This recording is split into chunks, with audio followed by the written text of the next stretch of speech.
ਤੇ ਕੁਝ ਲੋਕ ਅਜਿਹੇ ਵੀ ਨੇ ਕਿਸਾਨ ਜਥੇਬੰਦੀਆਂ ਦੇ ਵਿੱਚੋਂ ਜਿਹੜੇ ਨੇ ਕਲੀਅਰਲੀ ਇਹ ਗੱਲ ਕਹੀ ਹੈ ਸਾਹਮਣੇ ਕਿ ਦੀਪ ਤਾਂ ਬਾਹਰ ਆ ਹੀ ਨਹੀਂ ਸਕਦਾ। ਇਹ ਬੋਲੀ ਸਰਕਾਰ ਦੀ ਹੈ ਕਿ ਦੀਪ ਬਾਹਰ ਨਹੀਂ ਆ ਸਕਦੀ। ਇਹਨਾਂ ਦੀ ਬੋਲੀ ਤਾਂ ਹੋ ਨਹੀਂ ਸਕਦੀ। ਜੇ ਇਹ ਸਰਕਾਰ ਦੀ ਬੋਲੀ ਬੋਲਦੇ ਨੇ ਤੇ ਇਹਨਾਂ ਨੂੰ ਮੁਬਾਰਕਬਾਦ ਆ। ਹੁਣ ਦੀਪ ਸਾਰੀ ਉਮਰ ਵੀ ਜੇਲ੍ਹ 'ਚ ਰਹਿ ਜੇ ਤੇ ਦੀਪ ਦੀ ਆਵਾਜ਼ ਇਹਨਾਂ ਦੇ ਕੰਨਾਂ 'ਚ ਗੂੰਜਦੀ ਰਹੂਗੀ। ਦੁਸ਼ਮਣ ਦੇ ਵੀ ਤੇ ਆਪਣਿਆਂ ਦੇ ਵਿੱਚ ਉਹਨੂੰ ਆਪਣਿਆਂ ਨੂੰ ਜਗਾਉਂਦੀ ਰਹੂਗੀ ਤੇ ਦੁਸ਼ਮਣ ਨੂੰ ਤੰਗ ਕਰਦੀ ਰਹੇਗੀ ਜਿੰਨਾ ਸਮਾਂ ਮਰਜ਼ੀ ਦੀਪ ਜੇਲ੍ਹ 'ਚ ਰਹੇ। ਪਰ ਦੀਪ ਜਲਾ ਗਿਆ ਜਿਹੜਾ ਜਲਾਣਾ ਸੀ ਸੱਚਾਈ ਦਾ, ਇਮਾਨਦਾਰੀ ਦਾ। ਬੇਸ਼ੱਕ ਉਹ ਜੇਲ੍ਹ 'ਚ ਅੱਜ ਬੈਠਾ ਹੈ ਪਰ ਅੱਜ ਵੀ ਉਹਦੇ ਸੁਨੇਹੇ ਜਿਹੜੇ ਆਉਂਦੇ ਨੇ ਉਹ ਚੜ੍ਹਦੀ ਕਲਾ ਦੇ ਵਿੱਚ ਆਉਂਦੇ ਨੇ। ਦੀਪ ਇੱਕ ਦੀਵੇ ਨਾਲ ਇਹਨੇ ਦੀਵੇ ਜਗਾ ਗਿਆ। ਹੁਣ ਪ੍ਰੋਬਲਮ ਨਹੀਂ ਗੱਲ ਕਹੀ ਆ, ਇਹ ਤਾਂ 100% ਆ। ਫਿਰ ਕੋਈ ਬੰਦਾ ਜਿਹੜਾ ਹਮਦਰਦੀ ਰੱਖਦਾ ਕਿਸੇ ਨੌਜਵਾਨ ਨਾਲ, ਜੇ ਉਹਨੂੰ ਇਸ ਗੱਲ ਦਾ ਪਤਾ ਵੀ ਉਹ ਬਾਹਰ ਨਹੀਂ ਆ ਸਕਦਾ ਤਾਂ ਵੀ ਉਹ ਇੱਦਾਂ ਦੇ ਸ਼ਬਦ ਨਹੀਂ ਵਰਤ ਸਕਦਾ। ਇਹ ਤਾਂ ਬਹੁਤ ਵੱਡਾ ਕੋਡ ਹੈ ਉਸ ਬੰਦੇ ਦੇ ਮਨ 'ਚ। ਤੇ ਕਿਤੇ ਨਾ ਕਿਤੇ ਸੈਂਟਰ ਗਵਰਨਮੈਂਟ ਨਾਲ ਯਾਰੀ ਆ ਵੀ ਦੀਪ ਨੂੰ ਬਾਹਰ ਨਹੀਂ ਆਉਣਾ। ਕਿ ਲੱਖੇ ਨੂੰ ਤਾਂ ਅਸੀਂ ਐਕਸੈਪਟ ਕਰ ਸਕਦੇ ਹਾਂ ਪਰ ਦੀਪ ਬਾਰੇ ਅਸੀਂ ਕੁਝ ਨਹੀਂ ਕਹਿ ਸਕਦੇ। ਸੋ ਇਹ ਕੁਝ ਗੱਲਾਂ ਦਾ ਸਾਨੂੰ ਵੀ ਪਤਾ ਆ ਪਰ ਅਸੀਂ ਨਹੀਂ ਚਾਹੁੰਦੇ। ਅਸੀਂ ਕਹਿੰਦੇ ਵੀ ਜੇ ਹਕੂਮਤ ਜ਼ੋਰ ਲਾਉਣ ਲਈ ਆ ਦੀਪ ਨੂੰ ਅੰਦਰ ਰੱਖਣ ਲਈ ਤਾਂ ਮੈਂ ਹੁਣ ਸ਼ਬਦ ਨਹੀਂ ਵਰਤਾਂਗਾ। ਲੱਖੇ ਦੇ ਭਰਾ ਨੇ ਇੱਕ ਹੋਰ ਬਿਆਨ ਬਾਹਰ ਰੱਖ ਦਿੱਤਾ ਕਿ ਜਿੱਦਾਂ ਟਾਰਚਰ ਮੈਨੂੰ ਕੀਤਾ ਗਿਆ, ਜਿੱਦਾਂ ਵੱਖੀਆਂ ਮੇਰੀਆਂ ਸਿੱਖੀਆਂ ਗਈਆਂ, ਉੱਦਾਂ ਹੀ ਦੀਪ ਨੂੰ ਵੀ ਟਾਰਚਰ ਕੀਤਾ ਗਿਆ ਤੇ ਉਸੇ ਟੀਮ ਨੇ ਮੈਨੂੰ ਅਰੈਸਟ ਕੀਤਾ ਸੀ ਜਿਸ ਟੀਮ ਨੇ ਦੀਪ ਨੂੰ ਅਰੈਸਟ ਕੀਤਾ ਸੀ। ਤੁਹਾਡੀ ਦੀਪ ਦੇ ਨਾਲ ਮੋਸਟ ਤੁਹਾਡੀ ਗੱਲ ਕਰੀ ਜਾਂਦੀ ਹੈ ਤੇ ਤੁਹਾਨੂੰ ਇਸ ਗੱਲ ਦੇ ਵਿੱਚ ਕਿੰਨੀ ਕੀ ਸੱਚਾਈ ਲੱਗਦੀ ਹੈ ਤੇ ਕੀ ਲੱਗਦਾ ਆ ਇਹ ਬਿਆਨ ਸੁਣਨ ਤੋਂ ਬਾਅਦ? ਨਹੀਂ, ਦੀਪ ਨੇ ਇਹ ਗੱਲ ਸਾਨੂੰ ਦੱਸੀ ਸੀ ਕਿ ਮੈਨੂੰ ਫਿਜ਼ੀਕਲ ਟਾਰਚਰ ਨਹੀਂ ਕੀਤਾ, ਮਾਨਸਿਕ ਤੌਰ ਤੇ ਬਹੁਤ ਟਾਰਚਰ ਕੀਤਾ। ਮੈਨੂੰ ਜਾਗਦਾ ਰੱਖਿਆ ਗਿਆ 2-3 ਦਿਨ ਤੇ ਬਹੁਤ ਜ਼ਿਆਦੀਆਂ ਏਜੰਸੀਆਂ ਨੇ ਮੈਨੂੰ ਪੁੱਛ ਗਿੱਛ ਕੀਤੀ। ਗੱਲ ਦੀਪ ਨੇ ਕਹੀ ਆ ਪਰ ਫਿਜ਼ੀਕਲ ਟਾਰਚਰ ਦੀ ਦੀਪ ਨੇ ਸਾਨੂੰ ਗੱਲ ਨਹੀਂ ਕੀਤੀ। ਜਿਹੜਾ ਵੀ ਗਲਤ ਹੋਏਗਾ ਹੁਣ ਇਸ ਚੀਜ਼ ਨੂੰ ਦੋਨੋਂ ਤਰ੍ਹਾਂ ਨਾਲ ਲਿਓ। ਫਿਰ ਚਾਹੇ ਕਿਸਾਨ ਜਥੇਬੰਦੀਆਂ ਦੇ ਉਹ ਆਗੂ ਨੇ, ਚਾਹੇ ਦੀਪ ਸਿੱਧੂ ਆ, ਚਾਹੇ ਕੋਈ ਵੀ ਹੈ, ਜਿਹੜਾ ਗਲਤ ਹੋਊਗਾ ਉਹਦੇ ਕੱਪੜੇ ਉਤਰਨਗੇ ਤੇ ਉਤਾਰ ਕੇ ਤੁਹਾਨੂੰ ਦਿਖਾਵਾਂਗੇ ਕੌਣ ਕਿੱਥੇ ਕਿੰਨਾ ਗਲਤ ਸੀ। ਵਾਹਿਗੁਰੂ ਜੀ ਕਾ ਖਾਲਸਾ, ਵਾਹਿਗੁਰੂ ਜੀ ਕੀ ਫਤਿਹ। ਗੁਰਬਾਣੀ ਅਖੰਡ ਬਾਣੀ ਦੇਖ ਰਹੀਆਂ ਦੇਸ਼ ਵਿਦੇਸ਼ ਦੀਆਂ ਸਾਰੀਆਂ ਸੰਗਤਾਂ ਦਾ ਮੈਂ ਪ੍ਰੀਤ ਸਣੀ ਸਵਾਗਤ ਕਰਦਾ ਹਾਂ। ਅਸੀਂ ਸਿੰਘੂ ਬਾਰਡਰ ਤੇ ਬੈਠੇ ਹਾਂ ਤੇ ਬਾਬਾ ਬਖਸ਼ੀਸ਼ ਸਿੰਘ ਜੀ ਸਾਡੇ ਨਾਲ ਨੇ। ਅੱਜ ਅਸੀਂ ਮੰਚ ਦੇ ਉੱਤੋਂ ਦੀਪ ਸਿੱਧੂ ਦੇ ਹੱਕ ਵਿੱਚ ਨਾਰਾ ਮਾਰਿਆ ਤੇ ਅਸੀਂ ਹਮੇਸ਼ਾ ਹੀ ਮਾਰਦੇ ਆਏ ਹਾਂ ਤੇ ਕਹਿੰਦੇ ਆਏ ਹਾਂ ਕਿ ਉਹ ਇਨਸਾਨ ਅਗਰ ਸਹੀ ਹੈ ਤਾਂ ਹੀ ਅਸੀਂ ਉਹਦੇ ਮੋਢੇ ਨਾਲ ਮੋਢਾ ਲਾ ਕੇ ਖੜੇ ਹਾਂ। ਪਰ ਅੱਜ ਵੀ ਕੂੜ ਪ੍ਰਚਾਰ ਕਰਨ ਵਾਲੇ ਬਹੁਤ ਸਾਰੇ ਲੋਕ ਅਜਿਹੇ ਹੈ ਨੇ ਜੋ ਦੀਪ ਦੇ ਖਿਲਾਫ ਆਪਣੇ ਆਪ ਨੂੰ ਸਹੀ ਸਾਬਿਤ ਕਰਨ ਦੀ ਕੋਸ਼ਿਸ਼ ਕਰਦੇ ਨੇ। ਦਬੀ ਆਵਾਜ਼ ਵਿੱਚ ਕਹਿੰਦੇ ਨੇ ਕਿ ਉਹ ਦੀਪ ਦੇ ਨਾਲ ਨੇ ਪਰ ਫਿਰ ਵੀ ਕਿਤੇ ਨਾ ਕਿਤੇ ਉਹ ਕੱਟੜ ਵਿਰੋਧੀ ਨੇ ਉਹਦੇ, ਤੇ ਇਹ ਸਾਰੇ ਜਾਣਦੇ ਨੇ। ਮੰਚਾਂ ਦੇ ਉੱਤੇ ਅਗਰ ਗੱਲ ਕੀਤੀ ਜਾਂਦੀ ਹੈ ਕਿਸਾਨੀ ਮੰਚਾਂ ਦੇ ਉੱਤੋਂ ਦੀਪ ਦੇ ਬਾਰੇ ਕੋਈ ਪੋਜ਼ਿਟਿਵ ਗੱਲ ਕੀਤੀ ਪਰ ਫਿਰ ਵੀ ਕਿਹਾ ਜਾਂਦਾ ਕਿ ਨਹੀਂ ਜੀ ਨੌਜਵਾਨ ਸਾਡੇ ਆਪਣੇ ਨੇ, ਅਸੀਂ ਹੁਣ ਨੌਜਵਾਨਾਂ ਨੂੰ ਨਾਲ ਲੈ ਕੇ ਛਾਤੀਆਂ ਲਾ ਕੇ ਕੇਂਦਰ ਦੇ ਨਾਲ ਮੱਥਾ ਲਾਵਾਂਗੇ। ਇਸੇ ਕਨਫਿਊਜ਼ਨ ਨੂੰ ਕਲੀਅਰ ਕਰਨ ਵਾਸਤੇ ਬਾਬਾ ਬਖਸ਼ੀਸ਼ ਸਿੰਘ ਜੀ ਦੇ ਨਾਲ ਗੱਲ ਕਰਦੇ ਹਾਂ ਤੇ ਜਾਣਦੇ ਹਾਂ ਕਿ ਆਖਿਰ ਇਹ ਵੀ ਇਸ ਚੀਜ਼ ਨੂੰ ਲੈ ਕੇ ਕਨਫਿਊਜ਼ ਨੇ ਹੈ ਨੇ ਤਾਂ ਕਿੱਥੇ ਕੀ ਨੇ।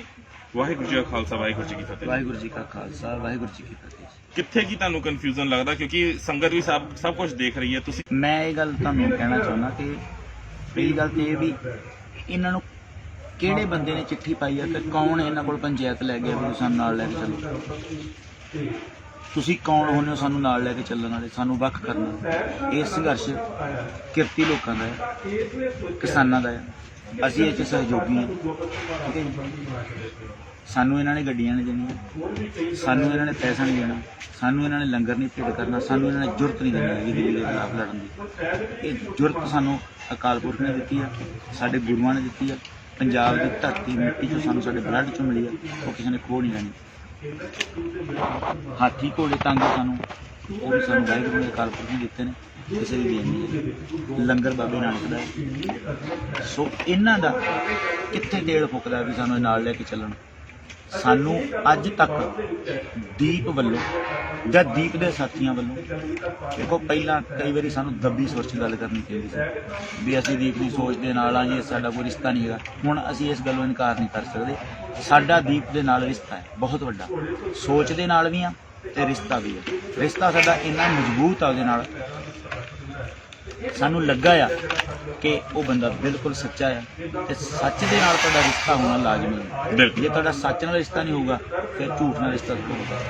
ਸੋ ਇਸ ਕਰਕੇ ਪਹਿਲੀ ਗੱਲ ਤਾਂ ਇਹ ਵੀ ਜਦੋਂ ਵੀ ਕੋਈ ਪੱਤਰਕਾਰ ਇਹਨਾਂ ਨਾਲ ਗੱਲ ਕਰਦਾ ਵੀ ਤੁਸੀਂ ਦੀਪ ਨੂੰ ਕਿਉਂ, ਇਹਨਾਂ ਨੂੰ ਇਹ ਗੱਲ ਇਹ ਕਿਵੇਂ ਕਹਿ ਸਕਦੇ ਨੇ ਵੀ ਦੀਪ ਸਾਡਾ ਹਿੱਸਾ ਨਹੀਂ ਹੋਊਗਾ। ਅਸੀਂ ਤੁਹਾਨੂੰ ਕਿੱਦਣ ਕਿਹਾ ਵੀ ਤੁਸੀਂ ਸਾਨੂੰ ਹਿੱਸਾ ਬਣਾਓ? ਅਸੀਂ ਅੰਦੋਲਨ ਦਾ ਹਿੱਸਾ, ਤੁਹਾਡਾ ਹਿੱਸਾ ਹੋਣਾ। ਬਿਲਕੁਲ। ਤੁਹਾਡਾ ਤਾਂ ਹਿੱਸਾ ਕੋਈ ਵੀ ਨਹੀਂ ਹੈਗਾ। ਤੁਸੀਂ ਤਾਂ ਪਿੱਠ ਪਿੱਛੇ ਜਾ ਕੇ ਸਾਰੇ ਨੌਜਵਾਨਾਂ ਨੂੰ ਗਾਲਾਂ ਕੱਢ ਦਿਓ। ਗਦਾਰਾ ਤੱਕ ਕਹਿਤਾ ਤੁਸੀਂ। ਜਦੋਂ ਤੁਸੀਂ ਕੋਈ ਬੰਦਾ ਕਤਲ ਹੋ ਜਾਂਦਾ ਚਰਾਹੇ ਦੇ ਵਿੱਚ ਤਾਂ ਉੱਥੇ ਇੱਕ ਵੀ ਬੰਦਾ ਖਲੋ ਕੇ ਕਹਿ ਦੇ ਕਿ ਉਹ ਹਾਕਮ ਗਲਤ ਕਰ ਰਹੇ ਨੇ ਤਾਂ ਉਹਦਾ ਇਹ ਲਿਖਿਆ ਜਾਂਦਾ ਇਤਿਹਾਸ ਦੇ ਵਿੱਚ ਕਿ ਕਿਸੇ ਬੰਦੇ ਨੇ ਹਾਦਾ ਨਾਰਾ ਮਾਰਿਆ। ਚਾਹੇ ਕੋਈ ਬੰਦਾ 100% ਤੋਂ ਦੁਖੀ ਹੋਵੇ ਵੀ ਇਹ ਕਤਲ ਨਹੀਂ ਹੋਣਾ ਚਾਹੀਦਾ ਪਰ ਉਹ ਬੋਲੇ ਨਾ, ਉਹਨੂੰ ਵੀ ਇਸੇ ਗੱਲ 'ਚ ਅੰਡਰਲਾਈਨ ਕੀਤਾ ਜਾਂਦਾ ਵੀ ਇਹਦੀ ਸਹਿਮਤੀ ਹੈ ਇਹਦੇ ਨਾਲ। ਬਿਲਕੁਲ। ਸੋ ਜਦੋਂ ਇਸ ਸਟੇਜ ਦੇ ਉੱਤੋਂ 2 ਲੱਖ ਬੰਦੇ ਨੂੰ ਸਰਦਾਰ ਨਹੀਂ ਗਦਾਰ ਦੇ ਸਰਟੀਫਿਕੇਟ ਦਿੱਤੇ ਗਏ ਸਨ, ਉਦੋਂ ਰਜਿੰਦਰ ਕਾਮਰੇਡ ਦੇ ਖਿਲਾਫ ਅੱਜ ਤੱਕ ਕਿਸੇ ਵੀ ਬੰਦੇ ਨੇ ਸਟੇਜ ਦੇ ਉੱਤੋਂ ਇਹ ਗੱਲ ਨਹੀਂ ਕਹੀ ਵੀ ਉਹਨੇ ਗਲਤ ਬੋਲਿਆ। ਤਾਂ ਜੇ ਇਹ ਗੱਲ ਨਹੀਂ ਕਹਿੰਦੇ ਵੀ ਉਹਨੇ ਗਲਤ ਬੋਲਿਆ, ਇਹਦਾ ਮਤਲਬ ਇਹ ਆ ਵੀ ਇਹ ਸਾਰੀ ਇਹ ਗੱਲ ਸਮਝਦੇ ਨੇ ਕਿ ਜਿਹੜਾ 2 ਲੱਖ ਬੰਦਾ ਗਿਆ ਸੀ ਉਹ ਗਦਾਰ ਸੀ। ਅਜੇ ਤੱਕ ਇਹਨਾਂ ਨੇ ਸਪਸ਼ਟ ਨਹੀਂ ਕੀਤਾ ਹੈਗਾ। ਸੋ ਦੀਪ ਵਾਕਈ ਦੀਪ ਆ। ਬਿਲਕੁਲ। ਇਹ ਗੱਲ 'ਚ ਕੋਈ ਦੋ ਰਾਵਾਂ ਨਹੀਂ ਔਰ ਉਹ ਬੁੱਝਦਾ ਨਹੀਂ ਹੈਗਾ। ਜਿੰਨੇ ਮਰਜ਼ੀ ਫੂਕਾ ਮਾਰ ਬਿਲਕੁਲ। ਚਾਹੇ ਉਹ ਹਕੂਮਤ ਮਾਰ ਲੇ, ਆਪਣੇ ਮਾਰ ਲੈਣ, ਲੀਡਰ ਮਾਰ ਲੈਣ, ਫਿਰ ਵੀ ਮੈਂ ਤੁਹਾਡੇ ਚੈਨਲ ਰਾਹੀਂ ਇਹਨਾਂ ਦੇ ਘਰਾਂ ਤੱਕ, ਘਰ ਮਤਲਬ ਇਹਨਾਂ ਦੇ ਦਿਲ ਤੱਕ ਸੁਨੇਹਾ ਪਹੁੰਚਾਉਣਾ ਚਾਹੁੰਦਾ ਕਿ ਸਾਡਾ ਤੁਹਾਡੇ ਨਾਲ ਕਿਸੇ ਵੀ ਗੱਲ ਦਾ ਵੈਰ ਨਹੀਂ ਹੈਗਾ। ਇਮਾਨਦਾਰੀ ਨਾਲ ਕਹਿਣ ਡਿਆ, ਸਾਨੂੰ ਤੁਹਾਡੇ ਤੇ ਵਿਸ਼ਵਾਸ ਆ, ਤੁਸੀਂ ਇਸ ਸੰਘਰਸ਼ ਦੇ ਲੀਡਰ ਹੋ ਤੇ ਅਸੀਂ ਆਸ ਕਰਦੇ ਹਾਂ ਕਿ ਤੁਸੀਂ ਜਿੱਤ ਕੇ ਆਓ, ਅਸੀਂ ਤੁਹਾਡੇ ਨਾਲ ਖੜੇ ਰਹਾਂਗੇ। ਅਸੀਂ ਤੁਹਾਡੀ ਕਮੇਟੀ ਦਾ ਹਿੱਸਾ ਨਹੀਂ ਬਣਨਾ ਚਾਹੁੰਦੇ, ਅਸੀਂ ਤੁਹਾਡੀ ਸਟੇਜ ਨਹੀਂ ਮੱਲਣਾ ਚਾਹੁੰਦੇ। ਅਸੀਂ ਸਾਹਮਣੇ ਖੜਾਂਗੇ, ਸਾਹਮਣੇ ਨਹੀਂ ਖੜਨ ਦਿਓਗੇ ਸਾਈਡ ਵਾਲੇ ਪਾਸੇ ਖੜ ਜਾਾਂਗੇ, ਪਿੱਛੇ ਖੜ ਜਾਾਂਗੇ, ਅੱਗੇ ਖੜ ਜਾਾਂਗੇ, ਪਰ ਲੀਡ ਤੁਸੀਂ ਕਰੋਗੇ। ਹੁਣ ਉਸ ਮੋੜ ਤੇ ਸੰਘਰਸ਼ ਆ ਕਿ ਲੀਡ ਇਹਨਾਂ ਨੂੰ ਹੀ ਕਰਨੀ ਚਾਹੀਦੀ ਆ। ਸਾਨੂੰ ਸਹਿਯੋਗੀ ਰਹਿਣਾ ਚਾਹੀਦਾ ਔਰ ਦੀਪ ਤੇ ਸਾਥੀਆਂ ਸਮੇਤ ਸਹਿਯੋਗੀ ਰਹੂਗਾ। ਅਸੀਂ ਕਦੀ ਵੀ ਇਹ ਗੱਲ ਵਾਸਤੇ ਇਹਨਾਂ ਕੋਲ ਨਹੀਂ ਜਾਵਾਂਗੇ ਕਿ ਦੀਪ ਨੂੰ ਸਟੇਜ ਤੇ ਚੜ੍ਹਾ ਲਓ, ਦੀਪ ਨੂੰ ਕਮੇਟੀ ਦਾ ਹਿੱਸਾ ਬਣਾ ਲਓ, ਦੀਪ ਦੀ ਆਹ ਗੱਲ, ਦੀਪ ਦੀ ਉਹ ਗੱਲ। ਇਹ ਗੱਲ ਸਾਡੇ ਵੱਲੋਂ ਨਹੀਂ, ਕਦੀ ਹੋਊਗੀ ਨਹੀਂ। ਜਦੋਂ ਹੋਊਗੀ ਨਹੀਂ ਤੇ ਪਹਿਲਾਂ ਹੋਈ ਨਹੀਂ, ਫਿਰ ਇਹ ਕਿਹੜੀ ਗੱਲ ਦੀਆਂ ਟਾਰਾਂ ਮਾਰਦੇ ਨੇ ਵੀ ਦੀਪ ਸਾਡਾ ਹਿੱਸਾ ਨਹੀਂ ਹੋਊਗਾ। ਅਸੀਂ ਕਹਿੰਦੇ ਹੀ ਨਹੀਂ, ਅਸੀਂ ਕਹਿੰਦੇ ਸੰਘਰਸ਼ ਦਾ ਹਿੱਸਾ। ਤੁਹਾਡਾ ਤਾਂ ਹਿੱਸਾ ਹੀ ਨਹੀਂ। ਅਸੀਂ ਤੁਹਾਡਾ ਹਿੱਸਾ ਕਿਸੇ ਬੰਦੇ ਦਾ ਕੋਈ ਹਿੱਸਾ ਨਹੀਂ ਹੈਗਾ। ਬਿਲਕੁਲ। ਇੱਥੇ ਸੰਘਰਸ਼ ਦਾ ਸਾਰੇ ਹਿੱਸਾ ਨੇ। ਜੇ ਤੁਸੀਂ ਵੀ ਇਮਾਨਦਾਰ ਨਾਲ ਸੰਘਰਸ਼ ਲੜ ਰਹੇ ਹੋ ਤੇ ਤੁਹਾਡਾ ਹਿੱਸਾ ਆਟੋਮੈਟਿਕਲੀ ਆ। ਘਰੇਲੂ ਤਾਂ ਕਿਸੇ ਦਾ ਰਿਸ਼ਤਾ ਹੀ ਨਹੀਂ ਹੈਗਾ ਇੱਥੇ। ਸੋ ਇੱਕ ਹੀ ਵਾਰ-ਵਾਰ ਕਹਿੰਦੇ ਨੇ ਕਿ ਸਾਡੇ ਤੇ ਵਿਸ਼ਵਾਸ ਨਹੀਂ ਕਰਦੇ। ਤੁਸੀਂ ਸੋਚੋ ਕਿ ਮੈਂ ਬਿਮਾਰ ਰਹਿਣਾ ਔਰ ਇਹ ਗੱਲ ਨਹੀਂ ਵੀ ਮੈਂ ਉਂਝ ਹੀ ਕਹਿ ਰਿਹਾ, ਮੈਂ ਔਨ ਰਿਕਾਰਡ ਪਿਆ ਸਾਰਾ ਕੁਝ, ਮੈਂ ਬਹੁਤ ਬਿਮਾਰ ਰਹਿਣਾ ਤੇ ਮੈਂ ਗਰਮੀ ਸਰਦੀ ਦੇ ਵਿੱਚ ਇੱਥੇ ਆਇਆ ਤੇ ਇੱਥੇ ਕਿਹਦੇ ਤੇ ਵਿਸ਼ਵਾਸ ਕਰਕੇ ਆਇਆ? ਇਹਨਾਂ ਲੀਡਰਾਂ ਤੇ ਵਿਸ਼ਵਾਸ ਕਰਕੇ ਆ। ਸੰਘਰਸ਼ ਦੀ ਲੀਡ ਤਾਂ ਇਹ ਕਰ ਰਹੇ ਨੇ। ਇਹਦਾ ਮਤਲਬ ਇਹ ਨਾ ਸੋਚਣ ਵੀ ਇਹਦਾ ਵਿਸ਼ਵਾਸ ਨਹੀਂ ਕਰਦੇ, ਪਰ ਘਰੋਂ ਸੌਦਾ ਲੈਣ ਵੀ ਘੱਲੀਏ ਨਾ ਤੇ ਜੇ ਘੰਟਾ ਬੰਦਾ 2 ਘੰਟੇ ਲੇਟ ਹੋ ਜੇ ਤੇ ਉਹਦਾ ਵੀ ਮੁਲਾਂਕਣ ਕੀਤਾ ਜਾਂਦਾ ਵੀ ਕਿਉਂ ਨਹੀਂ ਆਇਆ ਤੇ ਕਿਵੇਂ ਨਹੀਂ ਆਇਆ ਜਾਂ ਕਿੱਥੇ ਗਿਆ ਹੈ। ਇਹ ਗੱਲ ਜ਼ਰੂਰ ਰਹੂਗੀ। ਇਹ ਗੱਲ ਸਾਡੇ ਉਹ ਬਜ਼ੁਰਗ ਨੇ ਇਹ ਗੱਲ ਰਹੂਗੀ, ਕਿੱਥੇ ਗਏ ਸੋ, ਕਿਵੇਂ ਆਏ ਹੋ, ਕੀ ਕਰਕੇ ਆਏ ਹੋ, ਇਹ ਗੱਲ ਰਹੇਗੀ। ਬਿਲਕੁਲ। ਜਿੰਨਾ ਚਿਰ ਸਾਡੀ ਜਾਨ ਰਹੀ ਇਹ ਗੱਲ ਕਰਨ ਦਾ ਸਾਨੂੰ ਹੱਕ ਆ ਔਰ ਸਾਡੀਆਂ ਰਵਾਇਤਾਂ ਨੇ ਕਿ ਕਲਗੀਧਰ ਪਾਤਸ਼ਾਹ, ਮੈਂ ਗੱਲ ਕਰਾਂ ਜੀ ਹਾਂਜੀ ਹਾਂਜੀ। ਕਲਗੀਧਰ ਪਾਤਸ਼ਾਹ ਸਾਹਿਬ ਸ੍ਰੀ ਗੁਰੂ ਗੋਬਿੰਦ ਸਿੰਘ ਮਹਾਰਾਜ ਜੈਪੁਰ ਤੋਂ ਅੱਗੇ ਇੱਕ ਦੂਦੂ ਕਸਬਾ ਪੈਂਦਾ ਛੋਟਾ ਜਿਹਾ, ਉਹਨੂੰ ਦੂਦੂ ਕਹਿੰਦੇ ਨੇ, ਹੈ ਉਹ ਦਾਦੂ ਦੁਆਰ, ਦਾਦੂ ਪੀਰ ਦੀ ਜਗ੍ਹਾ ਆ ਤੇ ਗੁਰੂ ਸਾਹਿਬ ਤੀਰ ਦੇ ਨਾਲ ਉਹਨੂੰ ਨਮਸਕਾਰ ਕਰਦੇ ਨੇ। ਅਗਲੇ ਦਿਨ ਸਵੇਰੇ ਸਿੰਘਾਂ ਨੇ ਗੁਰੂ ਸਾਹਿਬ ਨੂੰ ਇੱਕ ਕੁਐਸਚਨ ਕੀਤਾ, ਗੁਰੂ ਨੂੰ, ਤੁਸੀਂ ਇੱਥੇ ਵੇਖੋ ਕਿ ਖਾਲਸੇ ਦੀਆਂ ਰਵਾਇਤਾਂ ਕੀ ਨੇ, ਮਹਾਰਾਜ ਨੇ ਸਾਨੂੰ ਦਿੱਤਾ ਕੀ ਆ, ਇਹ ਵੇਖੋ ਤੁਸੀਂ ਕਿ ਗੁਰੂ ਸਾਹਿਬ ਨੇ ਬਹੁਤ ਵੱਡਾ ਸਿਧਾਂਤ ਦਿੱਤਾ ਹੈ ਸਿੱਖ ਨੂੰ। ਸਵਾਲ ਕਰਦੇ ਨੇ ਵੀ ਮਹਾਰਾਜ ਤੁਸੀਂ ਤੇ ਕਿਹਾ ਸੁਪਨੇ 'ਚ ਵੀ ਨਹੀਂ ਜਾਣਾ, ਬਿਲਕੁਲ, ਤੇ ਤੁਸੀਂ ਨਮਸਕਾਰ ਕੀਤੀ ਹੈ ਤੇ ਗੁਰੂ ਸਾਹਿਬ ਨੇ ਕਿਹਾ ਕਿ ਖਾਲਸਾ ਮੁਕੰਮਲ ਆ।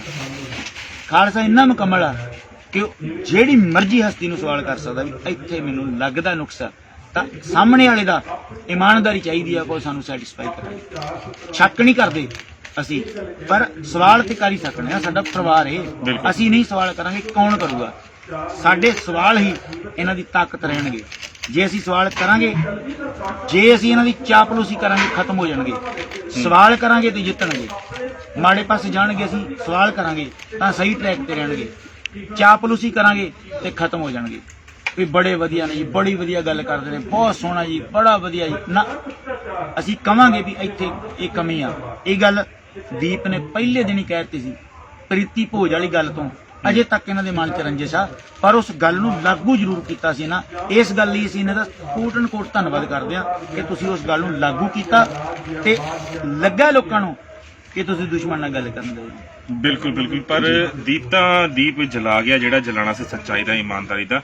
ਬੇਸ਼ੱਕ ਉਹ ਜੇਲ੍ਹ 'ਚ ਅੱਜ ਬੈਠਾ ਹੈ, ਪਰ ਅੱਜ ਵੀ ਉਹਦੇ ਸੁਨੇਹੇ ਜਿਹੜੇ ਆਉਂਦੇ ਨੇ ਉਹ ਚੜ੍ਹਦੀ ਕਲਾ ਦੇ ਵਿੱਚ ਆਉਂਦੇ ਨੇ ਕਿ ਬਾਹਰ ਕਿੱਦਾਂ ਦਾ ਚੱਲ ਰਿਹਾ ਹੈ, ਕੀ ਮਾਹੌਲ ਹੈ, ਸਭ ਕੁਝ ਚੜ੍ਹਦੀ ਕਲਾ ਦੇ ਵਿੱਚ ਹੈ। ਪਰ ਹੁਣ ਜੋ ਪੰਜਾਬ ਤੋਂ ਰੈਲੀ ਸ਼ੁਰੂ ਹੁੰਦੀ ਹੈ, ਦਿੱਲੀ ਪਹੁੰਚਦੀ ਹੈ, ਲੱਖੇ ਨੇ ਦਿੱਲੀ ਪਹੁੰਚਣਾ ਹੁੰਦਾ ਹੈ ਤੇ ਹਰ ਕਿਸੇ ਨੂੰ ਕਿਸਾਨ ਜਥੇਬੰਦੀ ਵੱਲੋਂ, ਕਿਸਾਨ ਜਥੇਬੰਦੀਆਂ ਦੇ ਆਗੂਆਂ ਵੱਲੋਂ ਇਹ ਕਿਹਾ ਜਾਂਦਾ ਹੈ ਕਿ ਅਸੀਂ ਨੌਜਵਾਨਾਂ ਨੂੰ ਹੁਣ ਨਾਲ ਲੈ ਕੇ ਚੱਲਾਂਗੇ। ਨੌਜਵਾਨਾਂ ਨਾਲ ਸਾਡਾ ਕੋਈ ਵਿਰੋਧ ਨਹੀਂ ਹੈ, ਜਿੰਨੇ ਵੀ ਜੇਲ੍ਹਾਂ ਦੇ ਵਿੱਚ ਹੈ ਨੇ ਅਸੀਂ ਸਾਰਿਆਂ ਦੀ ਅਗਵਾਈ ਕਬੂਲਦੇ ਹਾਂ, ਸਾਰਿਆਂ ਨੂੰ ਅਸੀਂ ਸੇਫਲੀ ਕੱਢਾਂਗੇ ਜੇਲ੍ਹਾਂ ਦੇ ਵਿੱਚੋਂ। ਤਾਂ ਸਿਰਫ ਪੰਜਾਬ ਨਹੀਂ, ਭਾਰਤ ਨਹੀਂ, ਵਿਦੇਸ਼ਾਂ ਤੱਕ ਦੇ ਵਸਦੇ ਹੋਏ ਸਿੱਖਾਂ ਦੇ ਅੰਦਰ ਇੱਕ ਖੁਸ਼ੀ ਦੀ ਲਹਿਰ ਸੀ ਕਿ ਹਾਂ ਵਾਕਈ ਹੀ ਸ਼ਾਇਦ ਕਿਸਾਨ ਜਥੇਬੰਦੀਆਂ ਦੀਆਂ ਅੱਖਾਂ ਖੁੱਲ ਗਈਆਂ ਨੇ, ਸਮਝ ਗਈਆਂ ਨੇ ਕਿ ਹੋਸ਼ ਦੇ ਨਾਲ ਨਾਲ ਜੋਸ਼ ਬਹੁਤ ਜ਼ਰੂਰੀ ਹੈ, ਉਸ ਤੋਂ ਬਿਨਾਂ ਉਹਨਾਂ ਦੀ ਦਾਲ ਨਹੀਂ ਗਲਦੀ। ਪਰ ਪਹਿਲੀ ਚੀਜ਼, ਸ਼ੰਭੂ ਤੋਂ ਅੱਗੇ ਤਾਂ ਲੱਖਾ ਵੀ ਦਿੱਲੀ ਤੱਕ ਪਹੁੰਚਿਆ ਨਹੀਂ ਜੀ, ਉੱਥੋਂ ਯੂ ਟਰਨ ਲੈ ਗਿਆ। ਤੇ ਦੂਸਰੀ ਚੀਜ਼, ਦਿੱਲੀ ਤੱਕ ਜੋ ਕੁਝ ਪਹੁੰਚਿਆ ਤੇ ਜਿੱਦਾਂ ਦਿੱਲੀ ਅਸੀਂ ਪਹੁੰਚੇ ਹਾਂ ਕਵਰੇਜ ਕਰਨ ਵਾਸਤੇ, ਉਹ ਤੱਕ ਸਾਡੇ ਤੱਕ ਇਹ ਗੱਲਾਂ ਵੀ ਪਹੁੰਚ ਗਈਆਂ ਕਿ ਲੱਖੇ ਨੂੰ ਤਾਂ ਅਸੀਂ ਐਕਸੈਪਟ ਕਰ ਸਕਦੇ ਹਾਂ, ਪਰ ਦੀਪ ਬਾਰੇ ਅਸੀਂ ਕੁਝ ਨਹੀਂ ਕਹਿ ਸਕਦੇ। ਤੇ ਕੁਝ ਲੋਕ ਅਜਿਹੇ ਵੀ ਨੇ ਕਿਸਾਨ ਜਥੇਬੰਦੀਆਂ ਦੇ ਵਿੱਚੋਂ ਜਿਹੜੇ ਨੇ ਕਲੀਅਰਲੀ ਇਹ ਗੱਲ ਕਹੀ ਹੈ ਸਾਹਮਣੇ ਕਿ ਦੀਪ ਤਾਂ ਬਾਹਰ ਆ ਹੀ ਨਹੀਂ ਸਕਦਾ। ਉਹਨੂੰ ਤੁਸੀਂ ਕਿੱਦਾਂ ਦੇਖਦੇ ਹੋ? ਕਿਉਂਕਿ ਬੱਚੇ ਤਾਂ ਸਾਰੇ ਆਪਣੇ ਹੀ ਨੇ, ਅਸੀਂ ਝਿੜਕ ਕੇ ਵੀ ਸੁਧਾਰ ਸਕਦੇ ਹਾਂ, ਪਰ ਅਸੀਂ ਬੇਦਖਲ ਨਹੀਂ ਕਰ ਸਕਦੇ। ਦੀਪ ਨਹੀਂ ਆ ਸਕਦਾ, ਪਹਿਲਾਂ ਇਸ ਗੱਲ ਤੇ ਆਪਾਂ ਜੀ, ਦੀਪ ਨਹੀਂ ਆ ਸਕਦਾ। ਇਹ ਬੋਲੀ ਸਰਕਾਰ ਦੀ ਹੈ ਕਿ ਦੀਪ ਬਾਹਰ ਨਹੀਂ ਆ ਸਕਦੀ। ਇਹਨਾਂ ਦੀ ਬੋਲੀ ਤਾਂ ਹੋ ਨਹੀਂ ਸਕਦੀ। ਜੇ ਇਹ ਸਰਕਾਰ ਦੀ ਬੋਲੀ ਬੋਲਦੇ ਨੇ ਤੇ ਇਹਨਾਂ ਨੂੰ ਮੁਬਾਰਕਬਾਦ ਆ। ਹੁਣ ਦੀਪ ਸਾਰੀ ਉਮਰ ਵੀ ਜੇਲ੍ਹ ਚ ਰਹਿ ਜੇ ਤੇ ਦੀਪ ਦੀ ਆਵਾਜ਼ ਇਹਨਾਂ ਦੇ ਕੰਨਾਂ 'ਚ ਗੂੰਜਦੀ ਰਹੂਗੀ, ਦੁਸ਼ਮਣ ਦੇ ਵੀ ਤੇ ਆਪਣਿਆਂ ਦੇ ਵਿੱਚ। ਉਹਨੂੰ ਆਪਣਿਆਂ ਨੂੰ ਜਗਾਉਂਦੀ ਰਹੂਗੀ ਤੇ ਦੁਸ਼ਮਣ ਨੂੰ ਤੰਗ ਕਰਦੀ ਰਹੇਗੀ ਜਿੰਨਾ ਸਮਾਂ ਮਰਜ਼ੀ ਦੀਪ ਜੇਲ੍ਹ ਚ ਰਹੇ। ਦੀਪ ਇੱਕ ਦੀਵੇ ਨਾਲ ਇਹਨੇ ਦੀਵੇ ਜਗਾ ਗਿਆ, ਹੁਣ ਪ੍ਰੋਬਲਮ ਨਹੀਂ ਗੱਲ ਕਹੀ ਆ, ਇਹ ਤਾਂ 100% ਆ। ਫਿਰ ਕੋਈ ਬੰਦਾ ਜਿਹੜਾ ਹਮਦਰਦੀ ਰੱਖਦਾ ਕਿਸੇ ਨੌਜਵਾਨ ਨਾਲ, ਜੇ ਉਹਨੂੰ ਇਸ ਗੱਲ ਦਾ ਪਤਾ ਵੀ ਹੋਵੇ ਬਾਹਰ ਨਹੀਂ ਆ ਸਕਦਾ, ਤਾਂ ਵੀ ਉਹ ਇਦਾਂ ਦੇ ਸ਼ਬਦ ਨਹੀਂ ਵਰਤ ਸਕਦਾ। ਇਹ ਤਾਂ ਬਹੁਤ ਵੱਡਾ ਕੋਡ ਹੈ ਉਸ ਬੰਦੇ ਦੇ ਮਨ 'ਚ, ਤੇ ਕਿਤੇ ਨਾ ਕਿਤੇ ਸੈਂਟਰ ਗਵਰਨਮੈਂਟ ਨਾਲ ਯਾਰੀ ਆ ਵੀ ਦੀਪ ਨੂੰ ਬਾਹਰ ਨਹੀਂ ਆਉਣਾ। ਸੋ ਇਹ ਕੁਝ ਗੱਲਾਂ ਦਾ ਸਾਨੂੰ ਵੀ ਪਤਾ ਆ, ਪਰ ਅਸੀਂ ਨਹੀਂ ਚਾਹੁੰਦੇ। ਅਸੀਂ ਕਹਿੰਦੇ ਵੀ ਜੇ ਹਕੂਮਤ ਜ਼ੋਰ ਲਾਉਣ ਲਈ ਆ ਦੀਪ ਨੂੰ ਅੰਦਰ ਰੱਖਣ ਲਈ, ਤਾਂ ਮੈਂ ਹੁਣ ਸ਼ਬਦ ਨਹੀਂ ਵਰਤਾਂਗਾ। ਕੋਈ ਨਾ ਕਿਤੇ ਕਿਸੇ ਭਲੇ ਮਾਸ ਬੰਦੇ ਦੀ ਧੀ ਦਾ ਵਿਆਹ ਸੀ ਤੇ ਉੱਥੇ ਇੱਕ ਕੰਜਰ ਟਾਈਪ ਬੰਦਾ ਥੋੜੇ ਚਿਰ ਬਾਅਦ ਉਹ ਕੁੜੀ ਦੇ ਭਰਾ ਦੇ ਕੋਲੋਂ ਦੀ ਬੋਲੀ ਪਾ ਕੇ ਲੰਘ ਜੇ ਕਰੇ ਵੀ ਤੇਰੀ ਭੈਣ ਦੇ ਵਿਆਹ 'ਚ ਮੈਂ ਨੱਚਦਾ ਫਿਰਾਂ ਜਾਂ ਭੱਜਿਆ ਫਿਰਾਂ ਜਾਂ ਜੋ ਇਦਾਂ ਦੇ ਭੈੜੇ ਸ਼ਬਦ ਜਿਹੜੇ ਉਹ ਕਵੇ, ਤਾਂ 2-3 ਵਾਰੀ, ਤੀਜੀ ਚੌਥੀ ਵਾਰੀ ਉਹਦੇ ਕੋਲੋਂ ਲੰਘਿਆ। ਉਹ ਕਹਿੰਦਾ ਵੀ ਜਿੱਥੇ ਆ 150 ਕੰਜਰ ਤੁਰਿਆ ਫਿਰਦਾ ਤੂੰ ਵੀ ਨੱਚ ਲੈ, ਠੀਕ ਹੈ ਨਹੀਂ। ਜਿੱਥੇ ਸੈਂਟਰ ਗਵਰਨਮੈਂਟ ਤੁਰੀ ਫਿਰਦੀ ਆ, ਇੱਥੇ ਵੀ ਤੁਰੇ ਫਿਰਨ ਕੋਈ ਫਰਕ ਨਹੀਂ ਪੈਂਦਾ। ਮੈਂ ਇਹਨਾਂ ਦਾ ਉਸ ਗੱਲ ਦਾ ਜਵਾਬ ਇਹਨਾਂ ਸ਼ਬਦਾਂ 'ਚ ਦੇਵਾਂਗਾ। ਰਹੀ ਗੱਲ ਕਿ ਲੱਖਾ ਸਟੇਜ ਤੇ ਕਿਉਂ ਨਹੀਂ ਆਇਆ ਜਾਂ ਸਟੇਜ ਤੇ ਆਉਣ ਨਹੀਂ ਦਿੱਤਾ ਗਿਆ, ਇਹ ਗੱਲ ਦਾ ਲੱਖੇ ਬਾਈ ਨੂੰ ਪਤਾ ਹੈ। ਪਰ ਇਸ ਸਮੇਂ ਦੇ ਦੌਰਾਨ ਉਹਦੇ ਬ੍ਰਦਰ ਨੂੰ ਚੁੱਕਿਆ ਜਾਂਦਾ ਹੈ, ਇੰਟਰੋਗੇਟ ਕੀਤਾ ਜਾਂਦਾ ਹੈ, ਉਹ ਬੜਾ ਵੱਡਾ ਇੱਕ ਸਵਾਲ ਹੈ। ਮੈਨੂੰ ਲੱਗਦਾ ਆ ਕਿ ਸਾਡੀ ਸੂਈ ਜਿਹੜੀ ਆ ਉਹ ਵਾਰ-ਵਾਰ ਦਿੱਲੀ ਪੁਲਿਸ ਵੱਲ ਜਾਂਦੀ ਹੈ। ਹੋ ਸਕਦਾ ਆ RSS ਨੇ ਚੁੱਕ ਕੇ ਕੁੱਟਿਆ ਹੈ, ਕੋਈ ਹੋਰ ਘਟਨਾ ਇਦਾਂ ਦੀ ਵਾਪਰੀ ਹੋਵੇ। ਸਾਰਿਆਂ ਪੱਖਾਂ ਦੇ ਉੱਤੇ ਸਾਨੂੰ ਸੋਚਣਾ ਚਾਹੀਦਾ, ਕਿਉਂਕਿ ਇਹ ਵਾਰੀ ਹਰ ਇੱਕ ਦੀ ਆਏਗੀ। ਜਿਹੜੇ ਅੱਜ ਇਸ ਗੱਲ ਲਈ ਖੁਸ਼ ਨੇ, ਬਾਕੀ ਇਹ ਗੱਲ ਉਹਨਾਂ ਦੀ ਵਾਰੀ ਉਹਨਾਂ ਦੀ ਵੀ ਆਊਗੀ। ਲੱਖੇ ਦੇ ਭਰਾ ਨੇ ਇੱਕ ਹੋਰ ਬਿਆਨ ਬਾਹਰ ਰੱਖ ਦਿੱਤਾ ਕਿ ਜਿੱਦਾਂ ਟਾਰਚਰ ਮੈਨੂੰ ਕੀਤਾ ਗਿਆ, ਜਿੱਦਾਂ ਬੱਖੀਆਂ ਮੇਰੀਆਂ ਸਿੱਖੀਆਂ ਗਈਆਂ, ਉੱਦਾਂ ਹੀ ਦੀਪ ਨੂੰ ਵੀ ਟਾਰਚਰ ਕੀਤਾ ਗਿਆ ਤੇ ਉਸੇ ਟੀਮ ਨੇ ਮੈਨੂੰ ਅਰੈਸਟ ਕੀਤਾ ਸੀ ਜਿਸ ਟੀਮ ਨੇ ਦੀਪ ਨੂੰ ਅਰੈਸਟ ਕੀਤਾ ਸੀ। ਤੁਹਾਡੀ ਦੀਪ ਦੇ ਨਾਲ ਮੋਸਟ ਤੁਹਾਡੀ ਗੱਲ ਕੀਤੀ ਜਾਂਦੀ ਹੈ ਤੇ ਤੁਹਾਨੂੰ ਇਸ ਗੱਲ ਦੇ ਵਿੱਚ ਕਿੰਨੀ ਕੀ ਸੱਚਾਈ ਲੱਗਦੀ ਹੈ ਤੇ ਕੀ ਲੱਗਦਾ ਆ ਇਹ ਬਿਆਨ ਸੁਣਨ ਤੋਂ ਬਾਅਦ? ਦੇਖੋ ਹੁਣ ਇਹ ਤਾਂ ਪਤਾ ਨਹੀਂ ਵੀ ਉਹਨੂੰ ਕਿਹੜੀ ਪੁਲਿਸ ਚੁੱਕ ਕੇ ਲਗਈ ਹੈ, ਇਹ ਤਾਂ ਪੁਲਿਸ ਹੀ ਦੱਸ ਸਕਦੀ ਹੈ। ਬਾਕੀ ਪੁਲਿਸ ਜਿਹੜੀ ਆ ਉਹ ਬੜੇ ਤਰ੍ਹਾਂ ਦੀਆਂ ਗੱਲਾਂ ਕਰਦੀ ਹੈ, ਲੋਕਾਂ 'ਚ ਜਿਹੜੀ ਅਫਵਾਹ ਫੈਲੇ, ਲੋਕਾਂ ਦੇ ਵਿੱਚ ਇਦਾਂ ਦਾ ਡਰ ਮਹਿਸੂਸ ਹੋਏ ਵੀ ਫਲਾਣੇ ਨਹੀਂ, ਦੀਪ ਨੇ ਦੱਸਿਆ ਕਦੀ ਜਦੋਂ ਵੀ ਮਿਲਣ ਗਏ ਹੋ ਤੁਸੀਂ ਕਿ ਉਹਨੂੰ ਟੌਰਚਰ ਕੀਤਾ ਗਿਆ ਜਾਂ ਨਹੀਂ ਦੀਪ ਨੇ ਇਹ ਗੱਲ ਸਾਨੂੰ ਦੱਸੀ ਸੀ ਕਿ ਮੈਨੂੰ ਫਿਜ਼ੀਕਲ ਟੌਰਚਰ ਨਹੀਂ ਕੀਤਾ, ਮਾਨਸਿਕ ਤੌਰ ਤੇ ਬਹੁਤ ਟੌਰਚਰ ਕੀਤਾ। ਮੈਨੂੰ ਜਾਗਦਾ ਰੱਖਿਆ ਗਿਆ 2-3 ਦਿਨ ਤੇ ਬਹੁਤ ਜ਼ਿਆਦੀਆਂ ਏਜੰਸੀਆਂ ਨੇ ਮੈਨੂੰ ਪੁੱਛਗਿੱਛ ਕੀਤੀ, ਗੱਲ ਦੀਪ ਨੇ ਕਹੀ ਆ, ਪਰ ਫਿਜ਼ੀਕਲ ਟੌਰਚਰ ਦੀ ਦੀਪ ਨੇ ਸਾਨੂੰ ਗੱਲ ਨਹੀਂ ਕਹੀ। ਜੀ। ਤੇ ਹੁਣ ਜਿਸ ਤਰੀਕੇ ਨਾਲ ਪੂਰੇ ਪੰਜਾਬ ਦੇ ਵਿੱਚ ਇੱਕ ਦਰਮਦਾਰ ਚੱਲ ਰਿਹਾ ਹੈ, ਹਰ ਕਿਸੇ ਨੂੰ ਇਹੀ ਹੈ ਵੀ ਅਸੀਂ ਕੁਝ ਵੀ ਹੋ ਜੇ ਇਹ ਸੰਘਰਸ਼ ਫਤਿਹ ਕਰਕੇ ਜਿੱਤ ਕੇ ਵਾਪਸ ਜਾਈਏ, ਕਿਉਂਕਿ ਅਗਰ ਅਸੀਂ ਇਹ ਸੰਘਰਸ਼ ਗਲਤੀ ਨਾਲ ਵੀ ਕੋਈ ਗਲਤੀ ਕਰਕੇ ਹਾਰਦੇ ਆ ਤਾਂ ਫਿਰ ਕਿਤੇ ਨਾ ਕਿਤੇ ਅਸੀਂ ਆਪਣੇ ਪੰਜਾਬ ਦੀ ਨੌਜਵਾਨੀ ਦੀ ਮਾਨਸਿਕਤਾ 50 ਸਾਲ ਪਿੱਛੇ ਸੁੱਟ ਦਾਂਗੇ। ਉਹਨਾਂ ਦੇ ਅੰਦਰ ਉਹ ਜਜ਼ਬਾ ਹੀ ਖਤਮ ਕਰ ਦਾਂਗੇ ਕਿ ਅਗਰ ਅਸੀਂ ਆਪਣੇ ਹੱਕ ਲੈਣੇ ਨੇ ਤੇ ਦਿੱਲੀ ਵੱਲ ਅਗਰ ਅਸੀਂ ਚੜ੍ਹਾਈ ਕਰਨੀ ਹੈ ਤਾਂ ਜਿੱਤ ਕੇ ਆ ਜਾਾਂਗੇ। ਤੇ ਰਹਿੰਦੀ ਦੁਨੀਆ ਤੱਕ ਇਹ ਮਿਸਾਲ ਵੀ ਦਿੱਤੀ ਜਾਊਗੀ, ਬੱਚੇ ਹੀ ਦਿਆ ਕਰਨਗੇ ਕਿ ਜਦੋਂ ਪੂਰਾ ਭਾਰਤ ਕਸ਼ਮੀਰ ਤੋਂ ਕੰਨਿਆਕੁਮਾਰੀ ਤੱਕ ਦਿੱਲੀ ਦੀ ਹਿੱਕ ਤੇ ਕਿਸਾਨਾਂ ਦੇ ਹੱਕ ਲੈਣ ਵਾਸਤੇ ਇਕੱਠਾ ਹੋ ਗਿਆ ਸੀ, ਸਾਡੇ ਪੱਲੇ ਜਦੋਂ ਉਦੋਂ ਕੁਝ ਨਹੀਂ ਪਿਆ ਤਾਂ ਹੁਣ ਕੀ ਪਏਗਾ। ਇਸ ਕਰਕੇ ਬਹੁਤ ਜ਼ਰੂਰੀ ਹੈ ਨੌਜਵਾਨੀ ਅੰਦਰ ਆਉਣ ਵਾਲੀਆਂ ਪੀੜ੍ਹੀਆਂ ਪਨੀਰੀਆਂ ਅੰਦਰ ਜੋਸ਼ ਭਰਨ ਵਾਸਤੇ ਇਸ ਇਤਿਹਾਸ ਨੂੰ ਜੋ ਦੁਹਰਾਇਆ ਜਾ ਰਿਹਾ ਹੈ, ਜੋ ਪਰਮਾਤਮਾ ਵੱਲੋਂ ਇਤਿਹਾਸ ਰਚਿਆ ਜਾ ਰਿਹਾ ਹੈ, ਜੋ ਇਹ ਕਲਾ ਉਸ ਪਰਮਾਤਮਾ ਵੱਲੋਂ ਵਰਤਾਈ ਜਾ ਰਹੀ ਹੈ, ਉਸ ਕਲਾ ਦੇ ਵਿੱਚ ਅਸੀਂ ਆਪਣਾ ਯੋਗਦਾਨ ਪਾਈਏ ਤਾਂ ਜੋ ਇਹ ਸੁਨਹਿਰੀ ਅੱਖਰਾਂ ਦੇ ਵਿੱਚ ਇਤਿਹਾਸ ਦੀਆਂ ਕਿਤਾਬਾਂ ਵਿੱਚ ਲਿਖਿਆ ਜਾਵੇ ਅਤੇ ਪੋਜ਼ਿਟਿਵ ਵੇ ਦੇ ਵਿੱਚ ਬੱਚਿਆਂ ਨੂੰ ਪੜ੍ਹਾਇਆ ਜਾਵੇ। ਪਰ ਹੁਣ ਜਿੱਥੇ ਆ ਕੇ ਮੋਰਚਾ ਖਲੋਤਾ ਹੈ, ਖੜਿਆ ਹੈ, ਹੁਣ ਇੱਕ ਤਾਂ ਮਾਝੇ ਵਾਲਿਆਂ ਦੀ ਸਟੇਜ ਹੈ ਜਿੱਥੋਂ ਬੇਝਿਜਕ ਅਸੀਂ ਹਰ ਚੀਜ਼ ਹਰ ਗੱਲ ਕਹਿ ਦਿੰਦੇ ਹਾਂ। ਜਿੱਦਾਂ ਇਸ ਸਟੇਜ ਦੀ ਮੋਰਚਾਬੰਦੀ ਸਰਕਾਰਾਂ ਨੇ ਕੀਤੀ ਹੈ ਜਾਂ ਕਿਸੇ ਨੇ ਆਪ ਜਾਣਬੁੱਝ ਕੇ ਕਰਵਾਈ ਹੈ ਕਿ ਤਾਰਾਂ ਹੀ ਲੱਗੀਆਂ ਹੋਈਆਂ ਨੇ, ਪੱਕੇ ਸੀਮੈਂਟਡ ਬੈਰੀਅਰ ਖੜੇ ਕਰ ਦਿੱਤੇ ਨੇ, ਸਲੈਬਾਂ ਖੜੀਆਂ ਕਰਕੇ ਸੀਮੈਂਟ ਪਾਇਆ ਹੋਇਆ ਹੈ, ਤੇ ਅਗਰ ਸੰਗਤ ਨੇ ਇੱਥੇ ਆਣਾ ਵੀ ਹੈ ਤਾਂ 20 ਗਲੀਆਂ ਘੁੰਮ ਕੇ ਇੱਥੇ ਤੱਕ ਸੰਗਤ ਪਹੁੰਚਦੀ ਹੈ। ਹੁਣ ਪਾਵਰ ਦੀ ਘਾਟ ਤਾਂ ਇੰਡੀਅਨ ਗਵਰਨਮੈਂਟ ਕੋ ਹੈ ਨਹੀਂ ਜੀ, ਬਥੇਰੀ ਪਾਵਰ ਹੈ, ਬਹੁਤ ਪੁਲਿਸ ਖੜੀ ਹੈ, ਉਹ ਚਾਹਣ ਕੁਝ ਵੀ ਕਰ ਸਕਦੇ ਨੇ। ਪਰ ਆਹ ਜਿਹੜੀ ਬੈਰੀਕੇਡਿੰਗ ਕੀਤੀ ਹੋਈ ਹੈ ਇਹ ਦੇਖ ਕੇ ਤੁਹਾਡੇ ਜ਼ਿਹਨ ਦੇ ਵਿੱਚ ਕੁਝ ਸ਼ੰਕੇ ਨਹੀਂ ਆਉਂਦੇ?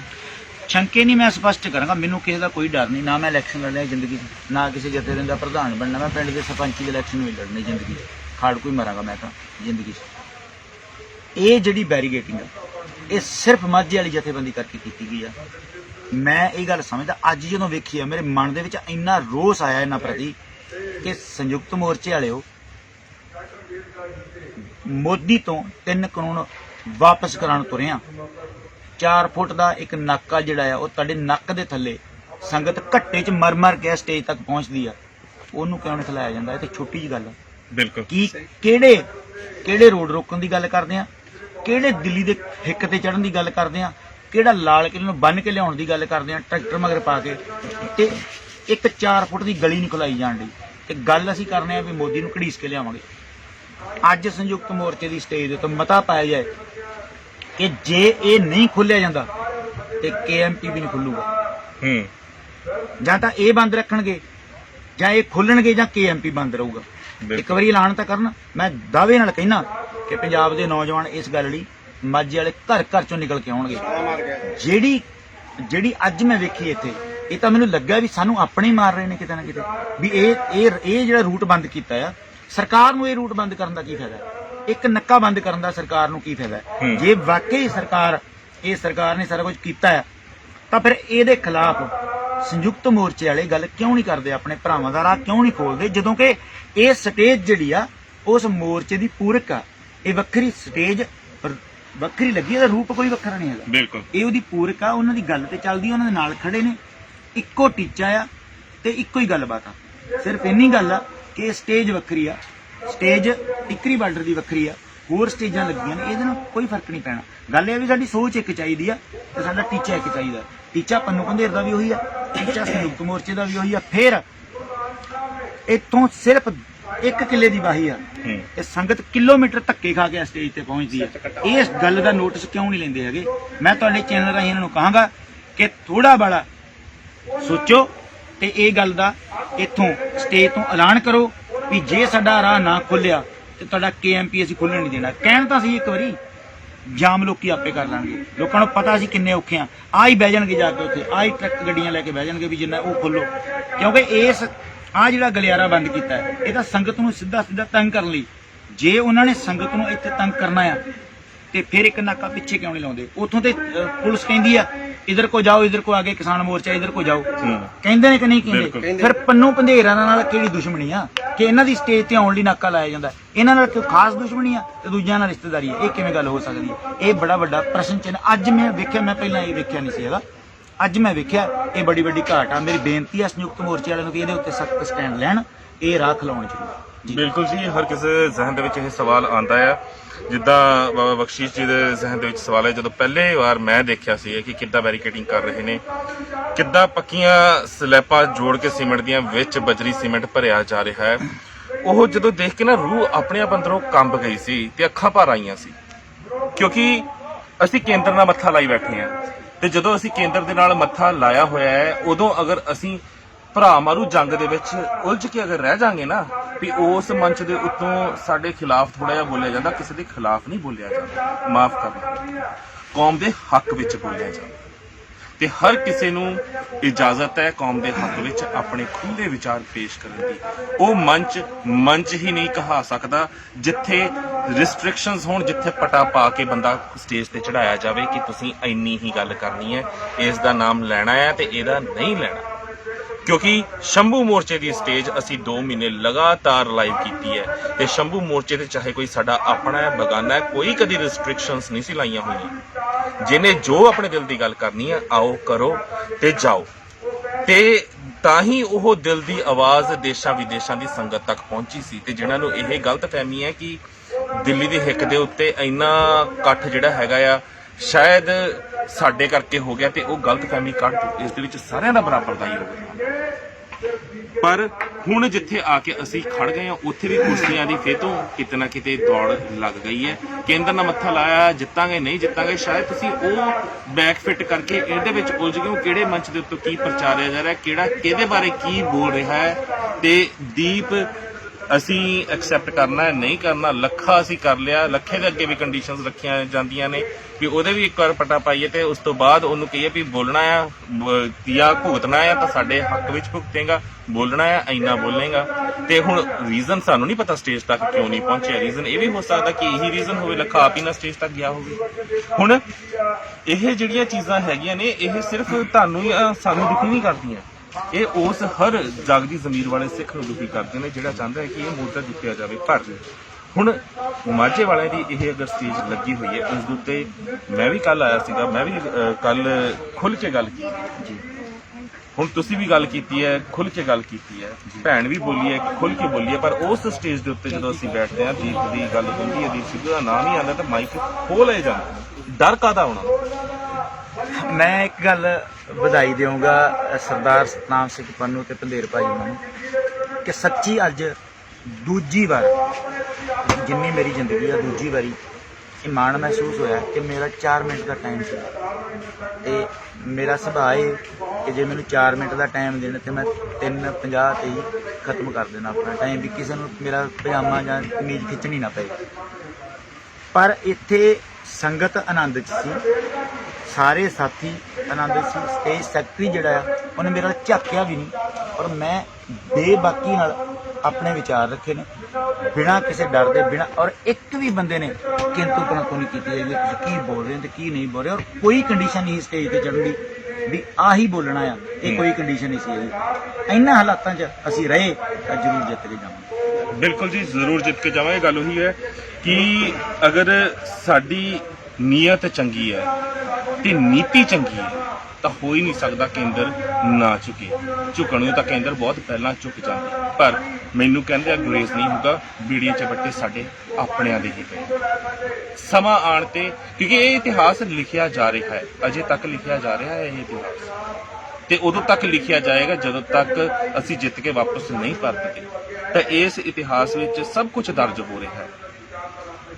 ਕਿਸ ਨੇ ਵਫਾ ਕੀਤੀ, ਕਿਸ ਨੇ ਖੁਰਾਫਾਤ ਕੀਤੀ, ਕਿਸ ਨੇ ਇਸ ਮੋਰਚੇ ਦੇ ਹੱਕ ਵਿੱਚ ਭੁਗਤਾਨ ਕੀਤਾ, ਕਿਸ ਨੇ ਖਿਲਾਫਤ ਕੀਤੀ। ਬਸ ਫਰਕ ਇੰਨਾ ਹੈ ਕਿ ਖੁੱਲ੍ਹ ਕੇ ਹਜੇ ਕੋਈ ਵੀ ਨਹੀਂ ਬੋਲਦਾ, ਕਿਉਂਕਿ ਹਰ ਕੋਈ ਦਿਲੋਂ ਇਹ ਚਾਹੁੰਦਾ ਕਿ ਅਸੀਂ ਪਹਿਲਾਂ ਕੇਂਦਰ ਨਾਲ ਮੱਥਾ ਲਾਇਆ ਹੈ, ਉੱਥੋਂ ਅਸੀਂ ਮੋਰਚਾ ਜਿੱਤੀਏ, ਇੱਕ ਦੂਜੇ ਨੂੰ ਅਸੀਂ ਭੰਡੀਏ ਨਾ ਜੀ, ਇੱਕ ਦੂਜੇ ਦੇ ਝੱਗੇ ਨਾ ਚੱਕੀਏ, ਕਿਉਂਕਿ ਫਿਰ ਉੱਥੇ ਉਲਝ ਕੇ ਰਹਿ ਜਾਣਾ। ਪਰ ਕੁਝ ਅਜੇ ਵੀ ਅਜਿਹੇ ਹੈ ਨੇ ਜਿਨ੍ਹਾਂ ਨੂੰ ਕੇਂਦਰ ਦਾ ਫਿਕਰ ਨਹੀਂ ਹੈ, ਆਪਣਿਆਂ ਦਾ ਫਿਕਰ ਹੈ ਕਿ ਇਹਨੇ ਇਹ ਗੱਲ ਉਹਦੇ ਹੱਕ 'ਚ ਕਿੱਦਾਂ ਕਰਦੀ, ਬੇਸ਼ੱਕ ਉਹ ਦੀਪ ਹੋਵੇ ਜਾਂ ਕੋਈ XYZ। ਪਰ ਅਸੀਂ ਪਹਿਲਾਂ ਵੀ ਕਿਹਾ ਸੀ ਤੇ ਅੱਜ ਵੀ ਮੈਂ ਕਹਿਣਾ ਹੈ, ਦੀਪ ਸਿੱਧੂ ਦੇ ਹੱਕ ਵਿੱਚ ਅਸੀਂ ਕੱਲ ਵੀ ਆਵਾਜ਼ ਬੁਲੰਦ ਕੀਤੀ ਸੀ, ਅੱਜ ਵੀ ਕਰ ਰਹੇ, ਕੱਲ ਵੀ ਕਰਾਂਗੇ, ਕਿਉਂਕਿ ਸਾਨੂੰ ਅੱਜ ਤੱਕ ਜਦੋਂ ਤੋਂ ਅਸੀਂ ਜਾਣਨ ਲੱਗੇ ਹਾਂ ਉਸ ਨੂੰ ਉਹ ਗਲਤ ਸਾਨੂੰ ਨਹੀਂ ਲੱਗਿਆ। ਦੂਸਰੀ ਚੀਜ਼, ਉਸ ਦੇ ਖਿਲਾਫ ਕੋਈ ਅਜਿਹਾ ਐਵੀਡੈਂਸ ਜਾਂ ਸਬੂਤ ਨਹੀਂ ਹੈ ਜਿਹੜਾ ਉਹਨੂੰ ਗਲਤ ਸਾਬਿਤ ਕਰ ਸਕੇ। ਤੀਸਰੀ ਚੀਜ਼, ਇਨਸਾਨ ਨੂੰ ਇੱਕ ਆਪਣਾ ਇਨਸਾਨੀ ਤਜਰਬਾ ਹੁੰਦਾ ਹੈ ਜੋ ਜ਼ਿੰਦਗੀ ਦਾ ਦੌਰ ਤੁਹਾਨੂੰ ਸਿਖਾਉਂਦਾ ਹੈ। ਹੋ ਸਕਦਾ ਹੈ ਕਿ ਲੋਕਾਂ ਵਿੱਚ, ਦੁਨੀਆ ਵਿੱਚ ਵਿਚਰਦਿਆਂ ਤੁਹਾਨੂੰ ਮੈਚਿਓਰਿਟੀ ਦੇ ਵਿੱਚ ਆਇਆ 15 ਸਾਲ ਹੋਏ ਹੁਣ, 20 ਹੋਏ ਹੁਣ, 40 ਹੋਏ ਹੁਣ, 50 ਹੋਏ ਹੁਣ। ਬਾਬਾ ਬਖਸ਼ੀਸ਼ ਜੀ ਨੇ ਤਾਂ ਦੁਨੀਆ ਦੇਖੀ ਹੈ, ਕਿਉਂਕਿ ਬਹੁਤ ਘੱਟ ਉਮਰੇ ਇਹਨਾਂ ਨੇ ਪੰਜਾਬ ਦੀ ਜ਼ਿੰਮੇਵਾਰੀ ਇੱਕ ਆਪਣੇ ਮੋਢਿਆਂ ਤੇ ਲਈ ਸੀ ਤੇ ਉਹਨੂੰ ਬਾਖੂਬ ਨਿਭਾਇਆ ਹੈ। ਬੇਸ਼ੱਕ ਖਾੜਕੂ ਕਹਾਉਂਦੇ ਨੇ, ਹਿੱਕ ਠੋਕ ਕੇ ਕਹਾਉਂਦੇ ਨੇ। ਹੁਣ ਅਗਰ ਸਾਡਾ ਐਕਸਪੀਰੀਅੰਸ ਵੀ ਸਾਨੂੰ ਇਹ ਦੱਸਦਾ ਆ, ਅੰਦਰੋਂ ਜ਼ਹਿਨੀਅਤ ਸਾਨੂੰ ਇਹ ਆਵਾਜ਼ ਕਹਿੰਦੀ ਕਿ ਨਹੀਂ ਇਹ ਬੰਦਾ ਗਲਤ ਨਹੀਂ ਹੈ, ਤਾਂ ਤੁਸੀਂ ਅਗਰ ਆਪਣੀ ਰੂਹ ਦੀ ਵੀ ਨਹੀਂ ਸੁਣਦੇ ਤਾਂ ਫਿਰ ਤੁਸੀਂ ਕਿਤੇ ਨਾ ਕਿਤੇ ਗਲਤ ਹੋ। ਬਖਸ਼ੀਸ਼ ਜੀ ਕੁਝ ਕਹਿ ਰਹੇ ਨੇ, ਪਹਿਲਾਂ ਕੁਝ ਸੁਣਦੇ ਹਾਂ। ਹਾਂਜੀ, ਮੈਂ ਤੁਹਾਡੇ ਚੈਨਲ ਰਾਹੀਂ ਇੱਕ ਬੇਨਤੀ ਕਰਨੀ ਹੈ ਕਿ 18 ਤਰੀਕ ਨੂੰ ਭੋਗਪੁਰ ਦੇ ਨੇੜੇ ਡੱਲੀ ਪਿੰਡ ਜਿਹੜਾ ਆ, ਉੱਥੇ ਭੋਗਪੁਰ ਦੇ ਨੇੜੇ ਗੁਰਦੁਆਰਾ ਸਾਹਿਬ ਬਣਾਉਣਾ, ਉੱਥੇ ਸਾਡੇ ਇਸ ਸੰਘਰਸ਼ ਦੇ ਸ਼ਹੀਦ ਭਾਈ ਹਰਮਿੰਦਰ ਸਿੰਘ ਮੰਟੂ ਦੀ ਬਰਸੀ 18 ਤਰੀਕ ਨੂੰ। ਮੈਂ ਤੁਹਾਡੇ ਚੈਨਲ ਰਾਹੀਂ ਬੇਨਤੀ ਕਰਦਾ ਕਿ ਸਾਰੇ ਜ਼ਰੂਰ ਉੱਥੇ ਹਾਜ਼ਰ ਜੀ। 18 ਤਰੀਕ ਨੂੰ ਡੱਲੀ ਪਿੰਡ ਹੁਸ਼ਿਆਰਪੁਰ ਭੋਗਪੁਰ ਦੇ ਕੋਲ, ਤੇ ਉੱਥੇ ਵਰਸੀ ਹੈ ਤੇ ਉੱਥੇ ਸਾਰੀ ਸੰਗਤ ਨੂੰ ਬੇਨਤੀ ਹੈ ਕਿ ਤੁਸੀਂ ਜ਼ਰੂਰ ਪਹੁੰਚਿਓ। ਤੇ ਇਸ ਵੀਡੀਓ ਦੇ ਵਿੱਚ ਕੰਟੈਕਟ ਨੰਬਰਸ ਵੀ ਅਸੀਂ ਪਾ ਦਾਂਗੇ ਕਿ ਅਗਰ ਕੋਈ ਕਿਸੇ ਨੂੰ ਕਨਫਿਊਜ਼ਨ ਹੁੰਦਾ ਤੁਸੀਂ ਉਹਨਾਂ ਨੰਬਰਾਂ ਉੱਤੇ ਸੰਪਰਕ ਕਰ ਸਕਦੇ ਹੋ ਤੇ ਹੋਰ ਡਿਟੇਲ ਲੈ ਸਕਦੇ ਹੋ। ਤੇ ਅੰਤ ਮੈਂ ਇਹੀ ਕਹਾਂਗਾ ਕਿ ਹੁਣ ਕਿਸਾਨ ਜਥੇਬੰਦੀਆਂ ਦੇ ਆਗੂਆਂ ਦੇ ਮੋਢਿਆਂ ਦੇ ਉੱਤੇ ਬਹੁਤ ਵੱਡੀ ਜ਼ਿੰਮੇਵਾਰੀ ਹੈ ਤੇ ਉਹ ਜ਼ਿੰਮੇਵਾਰੀ ਉਹ ਹੁਣ ਕਿੰਨੀ ਕੀ ਨਿਸ਼ਠਾ ਦੇ ਨਾਲ ਨਿਭਾਉਂਦੇ ਨੇ ਉਹ ਦੇਖਣਾ ਹੋਊਗਾ। ਪਰ ਉਹਨਾਂ ਨੂੰ ਕਿਤੇ ਨਾ ਕਿਤੇ ਕਹਿੰਦੇ ਨੇ ਕਿ ਆਕੜ, ਹਉਮੈ, ਕੁਰਸੀਆਂ ਤੇ ਜਥੇਬੰਦੀਆਂ, ਧੜੇਬੰਦੀਆਂ ਦੇ ਜਿਹੜੇ ਲਾਲਚ ਨੇ ਨਾ, ਉਹ ਇੱਕ ਪਾਸੇ ਰੱਖਣੇ ਹੋਣਗੇ, ਤਾਂ ਹੀ ਅਸੀਂ ਕੇਂਦਰ ਨਾਲ ਜਿੱਤ ਸਕਾਂਗੇ। ਤੇ ਅਗਰ ਇਹ ਚੀਜ਼ਾਂ ਤੁਹਾਡੇ ਜ਼ਿਹਨ 'ਚ, ਕਿਸੇ ਵੀ ਇੱਕ ਆਗੂ ਦੇ ਜ਼ਿਹਨ 'ਚ ਰਹਿ ਗਈਆਂ ਤਾਂ ਤੁਸੀਂ ਇਹ ਸੋਚ ਲਿਓ ਕਿ ਰਹਿੰਦੀ ਦੁਨੀਆ ਤੱਕ ਤੁਹਾਨੂੰ ਕੋਈ ਵੀ ਮੁਆਫ ਨਹੀਂ ਕਰੇਗਾ। ਕਾਲੇ ਅੱਖਰਾਂ 'ਚ ਨਾਮ ਤੁਹਾਡਾ ਲਿਖਿਆ ਜਾਣਾ ਹੈ। ਤੇ ਅੰਤ ਵਿੱਚ ਮੈਂ ਪਹਿਲਾਂ ਵੀ, ਕੱਲ ਵੀ ਇਸ ਮੰਚ ਤੋਂ ਇਹੀ ਬੇਨਤੀ ਕੀਤੀ ਸੀ ਕਿ ਹੁਣ ਕਿਸਾਨ ਜਥੇਬੰਦੀਆਂ ਦੇ ਆਗੂਆਂ ਨੂੰ ਇੱਕ ਹੋਰ ਡਿਸੀਜਨ ਲੈਣਾ ਚਾਹੀਦਾ ਹੈ। 2022 ਦੀਆਂ ਚੋਣਾਂ ਸਿਰ ਤੇ ਨੇ। ਇਹ ਮੋਰਚਾ ਮੈਨੂੰ ਨਹੀਂ ਲੱਗਦਾ, ਇਹ ਮੇਰਾ ਪਰਸਨਲ ਪੁਆਇੰਟ ਆਫ ਵਿਊ ਹੈ ਕਿ ਸਰਕਾਰਾਂ 2022 ਤੱਕ ਖਤਮ ਹੋਣ ਦੇਣਗੀਆਂ, ਕਿਉਂਕਿ ਸਿਆਸੀ ਧਿਰਾਂ ਨੂੰ ਪਤਾ ਪੰਜਾਬ ਖਾਲੀ ਹੈ, ਮੈਦਾਨ ਖਾਲੀ ਹੈ। ਜਿਹੜੀ ਪਾਰਟੀ ਦਾ ਮਤਲਬ ਸੰਧੀ ਹੁੰਦੀ ਹੈ ਨਾ, ਅਕਾਲੀ ਜਿੱਤਣਗੇ, ਕਾਂਗਰਸ ਜਿੱਤੂਗੀ ਜਾਂ ਭਾਜਪਾ ਅਕਾਲੀ ਇਕੱਠੇ ਹੋ ਕੇ ਜਿੱਤਣਗੇ, ਇਹ ਤਾਂ ਸਿਰਫ ਆਵਾਮ ਨੂੰ ਬੇਵਕੂਫ ਬਣਾਉਣ ਵਾਸਤੇ ਚੋਣਾਂ ਕਰਵਾਈਆਂ ਜਾਂਦੀਆਂ ਨੇ। ਨਹੀਂ ਤਾਂ 5 ਸਾਲ ਮੇਰੇ, 10 ਸਾਲ ਤੇਰੇ, 10 ਸਾਲ ਤੇਰੇ, 5 ਸਾਲ ਮੇਰੇ, ਇਹਨਾਂ ਦੇ ਵਿੱਚ ਖੇਡ ਇਹੀ ਚੱਲਦੀ ਹੈ। ਕਿਉਂਕਿ ਖੂਨ ਸਾਡਾ ਚੂਸਣਾ, ਆਵਾਮ ਦਾ ਇਹਨਾਂ ਨੇ ਚੂਸਣਾ, ਛਿੱਲ ਸਾਡੀ ਲਾਣੀ ਹੈ, ਖਾਤੇ ਇਹਨਾਂ ਦੇ ਭਰਨੇ ਨੇ, ਟੈਕਸ ਸਾਡੇ ਤੋਂ ਵਸੂਲਣੇ ਨੇ, ਫਿਰ ਖਾਣੇ ਇਹਨਾਂ ਨੇ। ਪਰ ਮੈਂ ਚਾਹੁੰਦਾ ਕਿ ਹੁਣ 2022 ਵਿੱਚ ਇਹੀ ਕਿਸਾਨ ਜਥੇਬੰਦੀਆਂ, ਇਹੀ 32 ਆਗੂ ਜਿਹੜੇ ਕਿਸਾਨ ਜਥੇਬੰਦੀਆਂ ਦੇ ਹੈ ਨੇ, ਆਪਣਾ ਇੱਕ ਡੰਡਾ ਕਰਨ, ਇੱਕ ਝੰਡਾ ਕਰਨ। ਉਸ ਤੋਂ ਬਾਅਦ ਹੁਣ ਤੋਂ ਰਣਨੀਤੀ ਬਣਾਉਣ ਤੇ ਹਿੱਕ ਠੋਕ ਕੇ ਆਪਣੇ ਮੰਚ ਤੋਂ ਅਨਾਉਂਸ ਕਰ ਦੇਣ ਕਿ 2022 ਦੇ ਵਿੱਚ ਚੋਣਾਂ ਦੇ ਵਿੱਚ ਪੰਜਾਬ ਦੇ ਵਿੱਚ ਆਪਣੀ ਖੇਤਰੀ ਪਾਰਟੀ ਇਹ ਉਤਾਰਨਗੇ।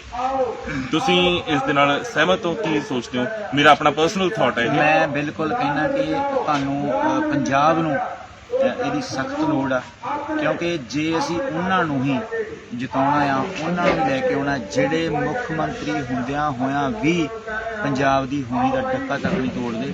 ਸੋ ਕਿਤੇ ਨਾ ਕਿਸੇ ਸਾਨੂੰ ਨਵੇਂ ਇੱਕ ਵਧੀਆ ਨਿਜ਼ਾਮ ਦੀ ਜ਼ਰੂਰਤ ਆ, ਜਿਹੜਾ ਸਾਨੂੰ ਸਿਰਜਣ ਦੀ ਲੋੜ ਆ, ਸਿਰ ਜੋੜ ਕੇ ਬਹਿਣ ਦੀ ਲੋੜ ਆ।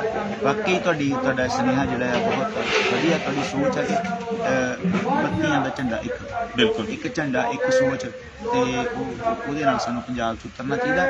ਚੰਗੀ ਗੱਲ ਹੈ, ਮੇਰਾ ਪਰਸਨਲ ਆ, ਮੈਂ ਕਿਸੇ ਦਾ ਠੋਕਦਾ ਨਹੀਂ ਹੈਗਾ, ਪਰ ਬਦਲ ਮੰਗਦਾ ਪੰਜਾਬ। ਨਾ ਸਾਡੀ ਆਪਣੇ ਹੋਣੀ ਸਵਾਰਨੀ, ਨਾ ਕਾਂਗਰਸ ਨੇ, ਨਾ ਅਕਾਲੀਆਂ ਨੇ, ਨਾ BJP ਨੇ।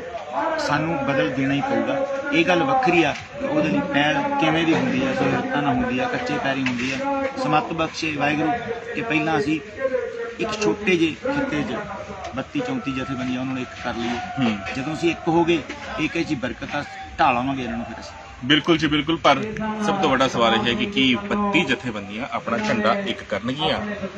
ਕਹਿਣ ਨੂੰ ਬੇਸ਼ੱਕ ਸਾਰੀਆਂ ਜਥੇਬੰਦੀਆਂ ਇਕਜੁੱਟ ਇੱਕ ਮੁੱਠ ਹੋ ਗਈਆਂ ਨੇ, ਪਰ ਹੁਣ ਦੇਖਦੇ ਹਾਂ ਕਿ ਅਸੀਂ ਤਾਂ ਬੇਨਤੀ ਕਰ ਸਕਦੇ ਹਾਂ, ਕਿਉਂਕਿ ਜਿਹੜੇ ਆਗੂ ਆਪਣੇ ਆਪ ਨੂੰ ਕਹਿੰਦੇ ਨੇ ਕਿ ਅਸੀਂ 40-40 ਸਾਲ 50-50 ਸਾਲ ਹੋ ਗਏ ਸਾਨੂੰ ਮੱਥਾ ਲਾਉਂਦਿਆਂ ਕੇਂਦਰ ਦੇ ਨਾਲ, ਅਸੀਂ ਬੜੇ ਐਕਸਪੀਰੀਅੰਸਡ ਹਾਂ, ਫਿਰ ਕੁਝ ਗਲਤੀ ਦੇ ਨਾਲ ਉਹਨਾਂ ਤੋਂ ਬਿਆਨ ਦੇ ਵੀ ਦਿੱਤੇ ਜਾਂਦੇ ਨੇ, ਫਿਰ ਬਾਅਦ 'ਚ ਮਾਫੀਆਂ ਵੀ ਮੰਗ ਲਿੱਤੀਆਂ ਜਾਂਦੀਆਂ ਨੇ। ਸਭ ਕੁਝ ਤੁਹਾਡਾ ਸਿਰ ਮੱਥੇ ਕਬੂਲ ਹੈ, ਪਰ ਇੱਕ ਬੇਨਤੀ ਜੋ ਅਸੀਂ ਕੀਤੀ ਹੈ ਕਿ ਬੱਚਿਆਂ ਦੇ ਵਿੱਚ ਪਹਿਲਾਂ ਤਾਂ ਫਰਕ ਨਾ ਕਰੋ। ਜੇ ਛਾਤੀਆਂ ਲਾਣੇ ਨੇ ਬੱਚੇ, ਦਿਲੋਂ ਆਪਣੇ ਸਮਝ ਕੇ ਲਾਓ। ਜੋ ਕੁਝ 26 ਜਨਵਰੀ ਨੂੰ ਲਾਲ ਕਿਲੇ 'ਚ ਵਾਪਰਿਆ, ਜੇ ਤੁਹਾਡੇ ਆਪਣੇ ਢਿੱਡੋਂ ਜੰਮਿਆਂ ਨੇ ਉਹ ਕੀਤਾ ਹੁੰਦਾ ਨਾ, ਤੁਸੀਂ ਆਪ ਆਪਣੀ ਛਾਤੀ ਤੇ ਹੱਥ ਮਾਰ-ਮਾਰ ਕੇ ਦੱਸਦੇ ਕਿ ਮੇਰੇ ਪੁੱਤ ਨੇ ਇਹ ਕੀਤਾ, ਫਿਰ ਕਿਸੇ ਦੇ ਪੁੱਤ ਨੂੰ ਤੁਸੀਂ ਕਿੱਦਾਂ ਬਗਾਨਾ ਕਹਿ ਸਕਦੇ? ਦੀਪ ਸਿੱਧੂ ਨੂੰ ਅਗਰ ਤੁਸੀਂ ਆਪਣੇ ਨਾਲ ਨਹੀਂ ਰੱਖਣਾ, ਨਾ ਰੱਖੋ, ਪਰ ਮੇਰੀ ਬੇਨਤੀ ਇਹ ਹੈ ਕਿ ਕਿਸੇ ਬਾਰੇ ਤੁਸੀਂ ਕੂੜ ਪ੍ਰਚਾਰ ਨਾ ਕਰੋ। ਅਸੀਂ ਕੇਂਦਰ ਵੱਲ ਫੋਕਸ ਕਰੀਏ, ਕੇਂਦਰ ਵੱਲ ਧਿਆਨ ਦਈਏ। ਅਸੀਂ ਇਹ ਮੋਰਚਾ ਕਿੱਦਾਂ ਜਿੱਤਣਾ, ਆਪਣੀ એનર્ਜੀ ਉਧਰ ਲਾਈਏ।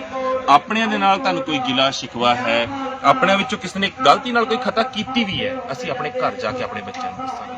ਤੇ ਰਹੀ ਗੱਲ ਦੀਪ ਸਿੱਧੂ ਦੀ, ਅਗਰ ਅਜੇ ਵੀ ਕਿਸੇ ਦੇ ਜ਼ਿਹਨ ਦੇ ਵਿੱਚ ਇਹ ਸਵਾਲ ਹੈ ਨਾ, ਕਿਉਂਕਿ ਕਮੈਂਟ ਹਜੇ ਵੀ ਬਹੁਤ ਜਾਣੇ ਥੱਲੇ ਕਰ ਰਹੇ ਹੋਣਗੇ ਕਿ ਉਹ ਆਰਐਸਐਸ ਦਾ ਬੰਦਾ ਹੈ, ਗੱਦਾਰ ਹੈ, ਤੁਸੀਂ ਕਿਉਂ ਸਪੋਰਟ ਕਰਦੇ, ਤਾਂ ਅਜਿਹੇ ਜਿਹੜੇ ਹੈ ਨੇ ਉਹਨਾਂ ਨੂੰ ਮੈਂ ਕਹਿਣਾ ਨਹੀਂ ਸੀ ਚਾਹੁੰਦਾ, ਕਹੂੰਗਾ ਕਿ ਅਜਿਹੇ ਜਿਹੜੇ ਆਰਐਸਐਸ ਦੇ ਏਜੰਟਸ ਹੈ ਨੇ ਜਾਂ ਕਾਲੀਆਂ ਭੇਡਾਂ ਜਿਹੜੀਆਂ ਹੈ ਨੇ ਵਿੱਚ, ਜਿਹੜੀਆਂ ਇਦਾਂ ਦੇ ਕਮੈਂਟ ਕਰਦੀਆਂ ਨੇ, ਉਹਨਾਂ ਨੂੰ ਇੱਕ ਪ੍ਰੋਮਿਸ ਜ਼ਰੂਰ ਕਰਦੇ ਆ, ਜਿੱਦਣ ਇਹ ਤੁਸੀਂ ਸਾਨੂੰ ਸਾਬਿਤ ਕਰਕੇ ਦਿਖਾਤਾ ਨਾ, ਬਾਬਾ ਬਖਸ਼ੀਸ਼ ਜੀ ਵੀ ਨਾਲ ਬੈਠੇ ਨੇ, ਇਹਨਾਂ ਦੀ ਤਾਂ ਜੀਵਨ ਮੰਚ ਤੇ ਇਹ ਕਹਿਤਾ ਵੀ ਅਗਰ ਉਹ ਗਲਤ ਹੁੰਦਾ ਮੈਂ ਆਪਣਾ ਸਿਰ ਲਹਾ ਦਾਂਗਾ। ਅੱਜ ਮੈਂ ਇਹ ਕਹਿਣਾ ਕਿ ਅਗਰ ਦੀਪ ਗਲਤ ਹੁੰਦਾ ਹੈ ਨਾ, ਤੇ ਅਗਰ ਉਹਨਾਂ ਦਾ ਮੋਢੇ ਨਾਲ ਮੋਢਾ ਜੋੜ ਕੇ ਅਸੀਂ ਅੱਜ ਸਾਥ ਦੇ ਰਹੇ ਹਾਂ, ਕਿਉਂਕਿ ਸਾਨੂੰ ਲੱਗ ਰਿਹਾ ਉਹ ਸਹੀ ਹੈ, ਅਗਰ ਗਲਤ ਹੁੰਦਾ ਤਾਂ ਉਹਨੂੰ ਤੁਹਾਡੇ ਸਾਹਮਣੇ ਮਤਲਬ ਛਿੱਤਰ ਫੇਰਨ ਦੇ ਵਿੱਚ ਵੀ ਅਸੀਂ ਪਹਿਲ ਕਰਾਂਗੇ। ਤੇ ਇਹ ਸਾਡਾ ਵਾਅਦਾ ਹੈ, ਕਿਉਂਕਿ ਅਸੀਂ ਸਭ ਕੁਝ ਦਾਅ ਤੇ ਲਾ ਕੇ ਕੇਂਦਰ ਨਾਲ ਮੱਥਾ ਲਾਉਣ ਬੈਠੇ, ਤੇ ਅਗਰ ਕੋਈ ਖਤਾ ਕਰਦਾ ਹੈ ਤਾਂ ਸਾਡਾ ਫਰਜ਼ ਬਣਦਾ ਮੀਡੀਆ ਪਰਸਨ ਹੋਣ ਦੇ ਜ਼ਰੀਏ ਕਿ ਅਸੀਂ ਉਸ ਨੂੰ ਤੁਹਾਡੇ ਸਾਹਮਣੇ ਜੱਗ ਜ਼ਾਹਿਰ ਕਰੀਏ, ਤੇ ਅਸੀਂ ਜ਼ਰੂਰ ਕਰਾਂਗੇ। ਜਿਹੜਾ ਵੀ ਗਲਤ ਹੋਏਗਾ, ਹੁਣ ਇਸ ਚੀਜ਼ ਨੂੰ ਦੋਨੋਂ ਤਰ੍ਹਾਂ ਨਾਲ ਲਿਓ, ਫਿਰ ਚਾਹੇ ਕਿ ਕਿਸਾਨ ਜਥੇਬੰਦੀਆਂ ਦੇ ਉਹ ਆਗੂ ਨੇ, ਚਾਹੇ ਦੀਪ ਸਿੱਧੂ ਆ, ਚਾਹੇ ਕੋਈ ਵੀ ਹੈ, ਜਿਹੜਾ ਗਲਤ ਹੋਊਗਾ ਉਹਦੇ ਕੱਪੜੇ ਉਤਰਨਗੇ ਤੇ ਉਤਾਰ ਕੇ ਤੁਹਾਨੂੰ ਦਿਖਾਵਾਂਗੇ ਕੌਣ ਕਿੱਥੇ ਕਿੰਨਾ ਗਲਤ ਸੀ। ਆਉਣ ਵਾਲਾ ਸਮਾਂ ਇਹ ਇਤਿਹਾਸ ਵੈਸੇ ਹੀ ਦੱਸ ਜਾਏਗਾ। ਅੰਤ ਦੇ ਵਿੱਚ ਤੁਸੀਂ ਦੇਸ਼ ਵਿਦੇਸ਼ ਦੀ ਸੰਗਤ ਨੂੰ ਕੋਈ ਸੁਨੇਹਾ ਦੇਣਾ ਚਾਹੋਗੇ, ਕੀ ਕਹਿਣਾ ਚਾਹੋਗੇ? ਕਿਉਂਕਿ ਬੜੇ ਲੋਕ ਨੇ, ਬੜੀ ਨੌਜਵਾਨੀ ਦੇ ਅੰਦਰ ਇੱਕ ਫਰਸਟ੍ਰੇਸ਼ਨ ਭਰੀ ਹੋਈ ਹੈ, ਜੋ ਆ ਕੇ ਦਿਲ ਖੋਲ ਕੇ ਸ਼ੰਭੂ ਮੋਰਚੇ ਵਾਂਗ ਆਪਣੀਆਂ ਗੱਲਾਂ ਮੰਚ ਤੋਂ ਰੱਖਣੀਆਂ ਚਾਹੁੰਦੇ ਨੇ, ਤੇ ਮੇਰਾ ਦਿਲ ਇਹ ਕਹਿੰਦਾ ਹੈ ਕਿ ਅੱਜ ਮਾਝੇ ਵਾਲੀ ਸਟੇਜ ਦੇਖ ਕੇ ਕਿ ਇਹ ਸ਼ਾਇਦ ਉਦਾਂ ਦਾ ਹੀ ਮੰਚ ਹੈ। ਬਿਲਕੁਲ ਜੀ, ਮੈਨੂੰ ਲੱਗਦਾ ਭਵਿੱਖ 'ਚ ਇਹ ਊਣਤਾਈਆਂ ਦੂਰ ਹੋਣਗੀਆਂ। ਅੱਜ ਜਿਹੜਾ ਇੱਥੋਂ ਸੁਨੇਹਾ ਆਪਾਂ ਲੈ ਕੇ ਚੱਲੇ ਹਾਂ ਉਹ ਬਹੁਤ ਹੀ ਖੂਬਸੂਰਤ ਸੀ ਕਿ ਛੋਟੇ ਤੋਂ ਛੋਟੇ ਮੇਰੇ ਵਰਗੇ ਜਿਹੜੇ ਬਿਲਕੁਲ ਹੀ ਅਣਜਾਣ ਬੁਲਾਰੇ ਨੇ, ਉਹਨਾਂ ਨੂੰ ਵੀ ਉਸੇ ਤਰ੍ਹਾਂ ਦਾ ਟਾਈਮ ਦਿੱਤਾ ਗਿਆ, ਉਵੇਂ ਹੀ ਸੁਣਿਆ ਗਿਆ ਹੈ, ਤੇ ਵੱਡੇ ਬੁਲਾਰਿਆਂ ਨੂੰ ਵੀ ਕਹਿਣ ਦਾ ਮੌਕਾ, ਕੋਈ ਵੀ ਕਿਸੇ ਨੂੰ ਕਿੰਤੂ ਪਰੰਤੂ ਟੋਕਿਆ ਨਹੀਂ ਗਿਆ। ਸੋ ਇਸ ਤਰ੍ਹਾਂ ਹੀ ਜੇ ਅਸੀਂ ਮਤਲਬ ਕਿ ਆਪਣੇ ਨੌਜਵਾਨਾਂ ਨੂੰ ਗੁਲਾਮੀ ਦਾ ਅਹਿਸਾਸ ਕਰਾਵਾਂਗੇ ਕਿ ਤੁਸੀਂ ਕਿਤੇ ਆਹ ਨਾ ਬੋਲ ਦਿਓ, ਕਿਤੇ ਉਹ ਨਾ ਬੋਲ ਦਿਓ, ਫਿਰ ਉਹ ਆਪਣਾ ਵਿਚਾਰ ਜਿਹੜਾ ਉਹ ਪ੍ਰਗਟ ਕਰਨ 'ਚ ਸਮਰੱਥ ਰਹੇ, ਉਹ ਬੋਲ ਹੀ ਨਹੀਂ ਸਕਦੇ। ਸੋ ਇਹ ਇੱਕ ਲਾਈਨ ਜਿਹੜੀ ਉਸੇ ਤਰ੍ਹਾਂ ਦੀ ਸ਼ੰਭੂ ਮੋਰਚੇ ਵਾਲੀ ਅੱਗੇ ਚੱਲੂਗੀ। ਮੈਨੂੰ ਲੱਗਦਾ, ਮੈਨੂੰ ਉਮੀਦ ਆ ਕਿ ਪੰਨੂ ਸਾਹਿਬ ਹੋਣੀ, ਪੰਦੇਰ ਸਾਹਿਬ ਹੋਣੀ, ਇਹ ਘਾਟ ਪੂਰੀ ਹੋ ਹੀ ਗਈ ਹੈ, ਹੋ ਹੀ ਗਈ ਹੈ, ਕਿਉਂਕਿ ਵਧਾਈ ਹੈ ਇਸ ਗੱਲ ਦੀ। ਬਿਲਕੁਲ ਬਿਲਕੁਲ। ਤੇ ਮੈਂ ਇਹ ਬੇਨਤੀ ਕਰਾਂਗਾ ਕਿ ਅਗਰ ਤੁਸੀਂ ਪੰਜਾਬ ਦੇ ਵਿੱਚ ਇਹ ਸੋਚ ਕੇ ਬੈਠੇ ਹੋ ਕਿ ਮੰਚਾਂ ਦੇ ਉੱਤੇ ਤੁਹਾਨੂੰ ਨਹੀਂ ਬੋਲਣ ਦਿੱਤਾ ਜਾਊਗਾ ਜਾਂ ਤੁਹਾਡਾ ਮਾਈਕ ਖੋਲੇ ਜਾਣਗੇ, ਅਗਰ ਤੁਸੀਂ ਦੀਪ ਦੇ ਬਾਰੇ ਗੱਲ ਕਰੋਗੇ ਜਾਂ ਚੜ੍ਹਦੀ ਕਲਾ ਵਾਲੀ ਕੋਈ ਗੱਲ ਕਰੋਗੇ ਜਾਂ ਉਸ ਸੋਚ ਦੇ ਅਧੀਨ ਹੋ ਕੇ ਗੱਲ ਕਰੋਗੇ, ਜੇ ਸੋਚ ਦਾ ਮਾਲਕ ਦੀਪ ਸਿੱਧੂ ਸੀ, ਤਾਂ ਫਿਰ ਅਜਿਹਾ ਕੁਝ ਨਹੀਂ ਹੋਣ ਵਾਲਾ। ਮੈਂ ਇਹ ਕਹਾਂਗਾ ਸੰਗਤ ਨੂੰ ਕਿ ਜਿਹੜਾ ਆਪਣੇ ਮਨ ਦੀ ਕੋਈ ਵੀ ਗੱਲ ਕਰਨਾ ਚਾਹੁੰਦਾ ਹੈ ਤਾਂ ਮਾਝੇ ਵਾਲੀ ਸਟੇਜ ਤੋਂ ਆ ਕੇ ਖੁੱਲਾ ਸੱਦਾ ਹੈ, ਤੁਸੀਂ ਆਪਣੇ ਮਨ ਦੀ ਗੱਲ ਕਹਿ ਸਕਦੇ ਹੋ। ਆ ਕੇ ਉੱਥੇ ਸਟੇਜ ਸੈਕਟਰੀ ਹੁੰਦੇ ਨੇ, ਉਹਨਾਂ ਦੇ ਨਾਲ ਗੱਲ ਕਰਕੇ ਤੁਸੀਂ ਆਪਣਾ ਨਾਮ ਲਿਖਵਾ ਸਕਦੇ ਹੋ। ਸੇਮ ਜਿੱਦਾਂ ਸ਼ੰਭੂ ਮੋਰਚੇ ਤੇ ਹੁੰਦਾ ਸੀ, ਉੱਦਾਂ ਹੀ ਇੱਥੇ ਗੱਲਬਾਤ ਕੀਤੀ ਜਾਂਦੀ ਹੈ। ਸੇਮ ਉਹੀ ਮੌਕਾ ਸਾਨੂੰ ਇੱਥੇ ਦਿੱਤਾ ਜਾਂਦਾ। ਮੈਨੂੰ ਖੁਦ ਬਹੁਤ ਚੰਗਾ ਲੱਗਿਆ, ਕਿਉਂਕਿ ਮੈਂ ਪਹਿਲਾਂ 4-5 ਵਾਰ ਇੱਥੇ ਆ ਕੇ ਗਿਆ ਹਾਂ, ਪਰ ਸਟੇਜ ਦੇ ਉੱਤੇ ਪਹਿਲੀ ਵਾਰ ਮੈਂ ਕੱਲ ਬੋਲਿਆ ਸੀ, ਤੇ ਮਨ ਨੂੰ ਖੁਸ਼ੀ ਹੋਈ ਕਿ ਅਸੀਂ ਹੁਣ ਇਹ ਜੰਗ ਜਿੱਤ ਕੇ ਹੀ ਜਾਵਾਂਗੇ।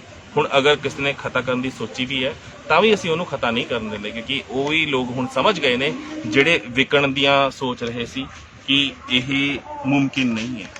ਇਹਨਾਂ ਟਰਾਲੀਆਂ ਦੇ ਘੇਰੇ ਦੇ ਵਿੱਚੋਂ ਬਾਹਰ ਨਿਕਲਣਾ ਆਪਣਾ ਜ਼ਮੀਰ ਵੇਚ ਕੇ ਹੁਣ ਪੋਸੀਬਲ ਨਹੀਂ ਹੋਣਾ। ਇਸ ਲਈ ਹੁਣ ਬਾਏ ਹੁੱਕ ਔਰ ਬਾਏ ਕਰੁਕ ਇਹ ਜੰਗ ਜਿੱਤਣੀ ਹੀ ਪੈਣੀ ਹੈ ਤੇ ਜਿੱਤ ਕੇ ਜਾਵਾਂਗੇ। ਤੇ ਜੋ ਵੀ ਇਸ ਦੇ ਵਿੱਚ ਖਤਾ ਕਰ ਰਿਹਾ ਹੋਵਾਂਗਾ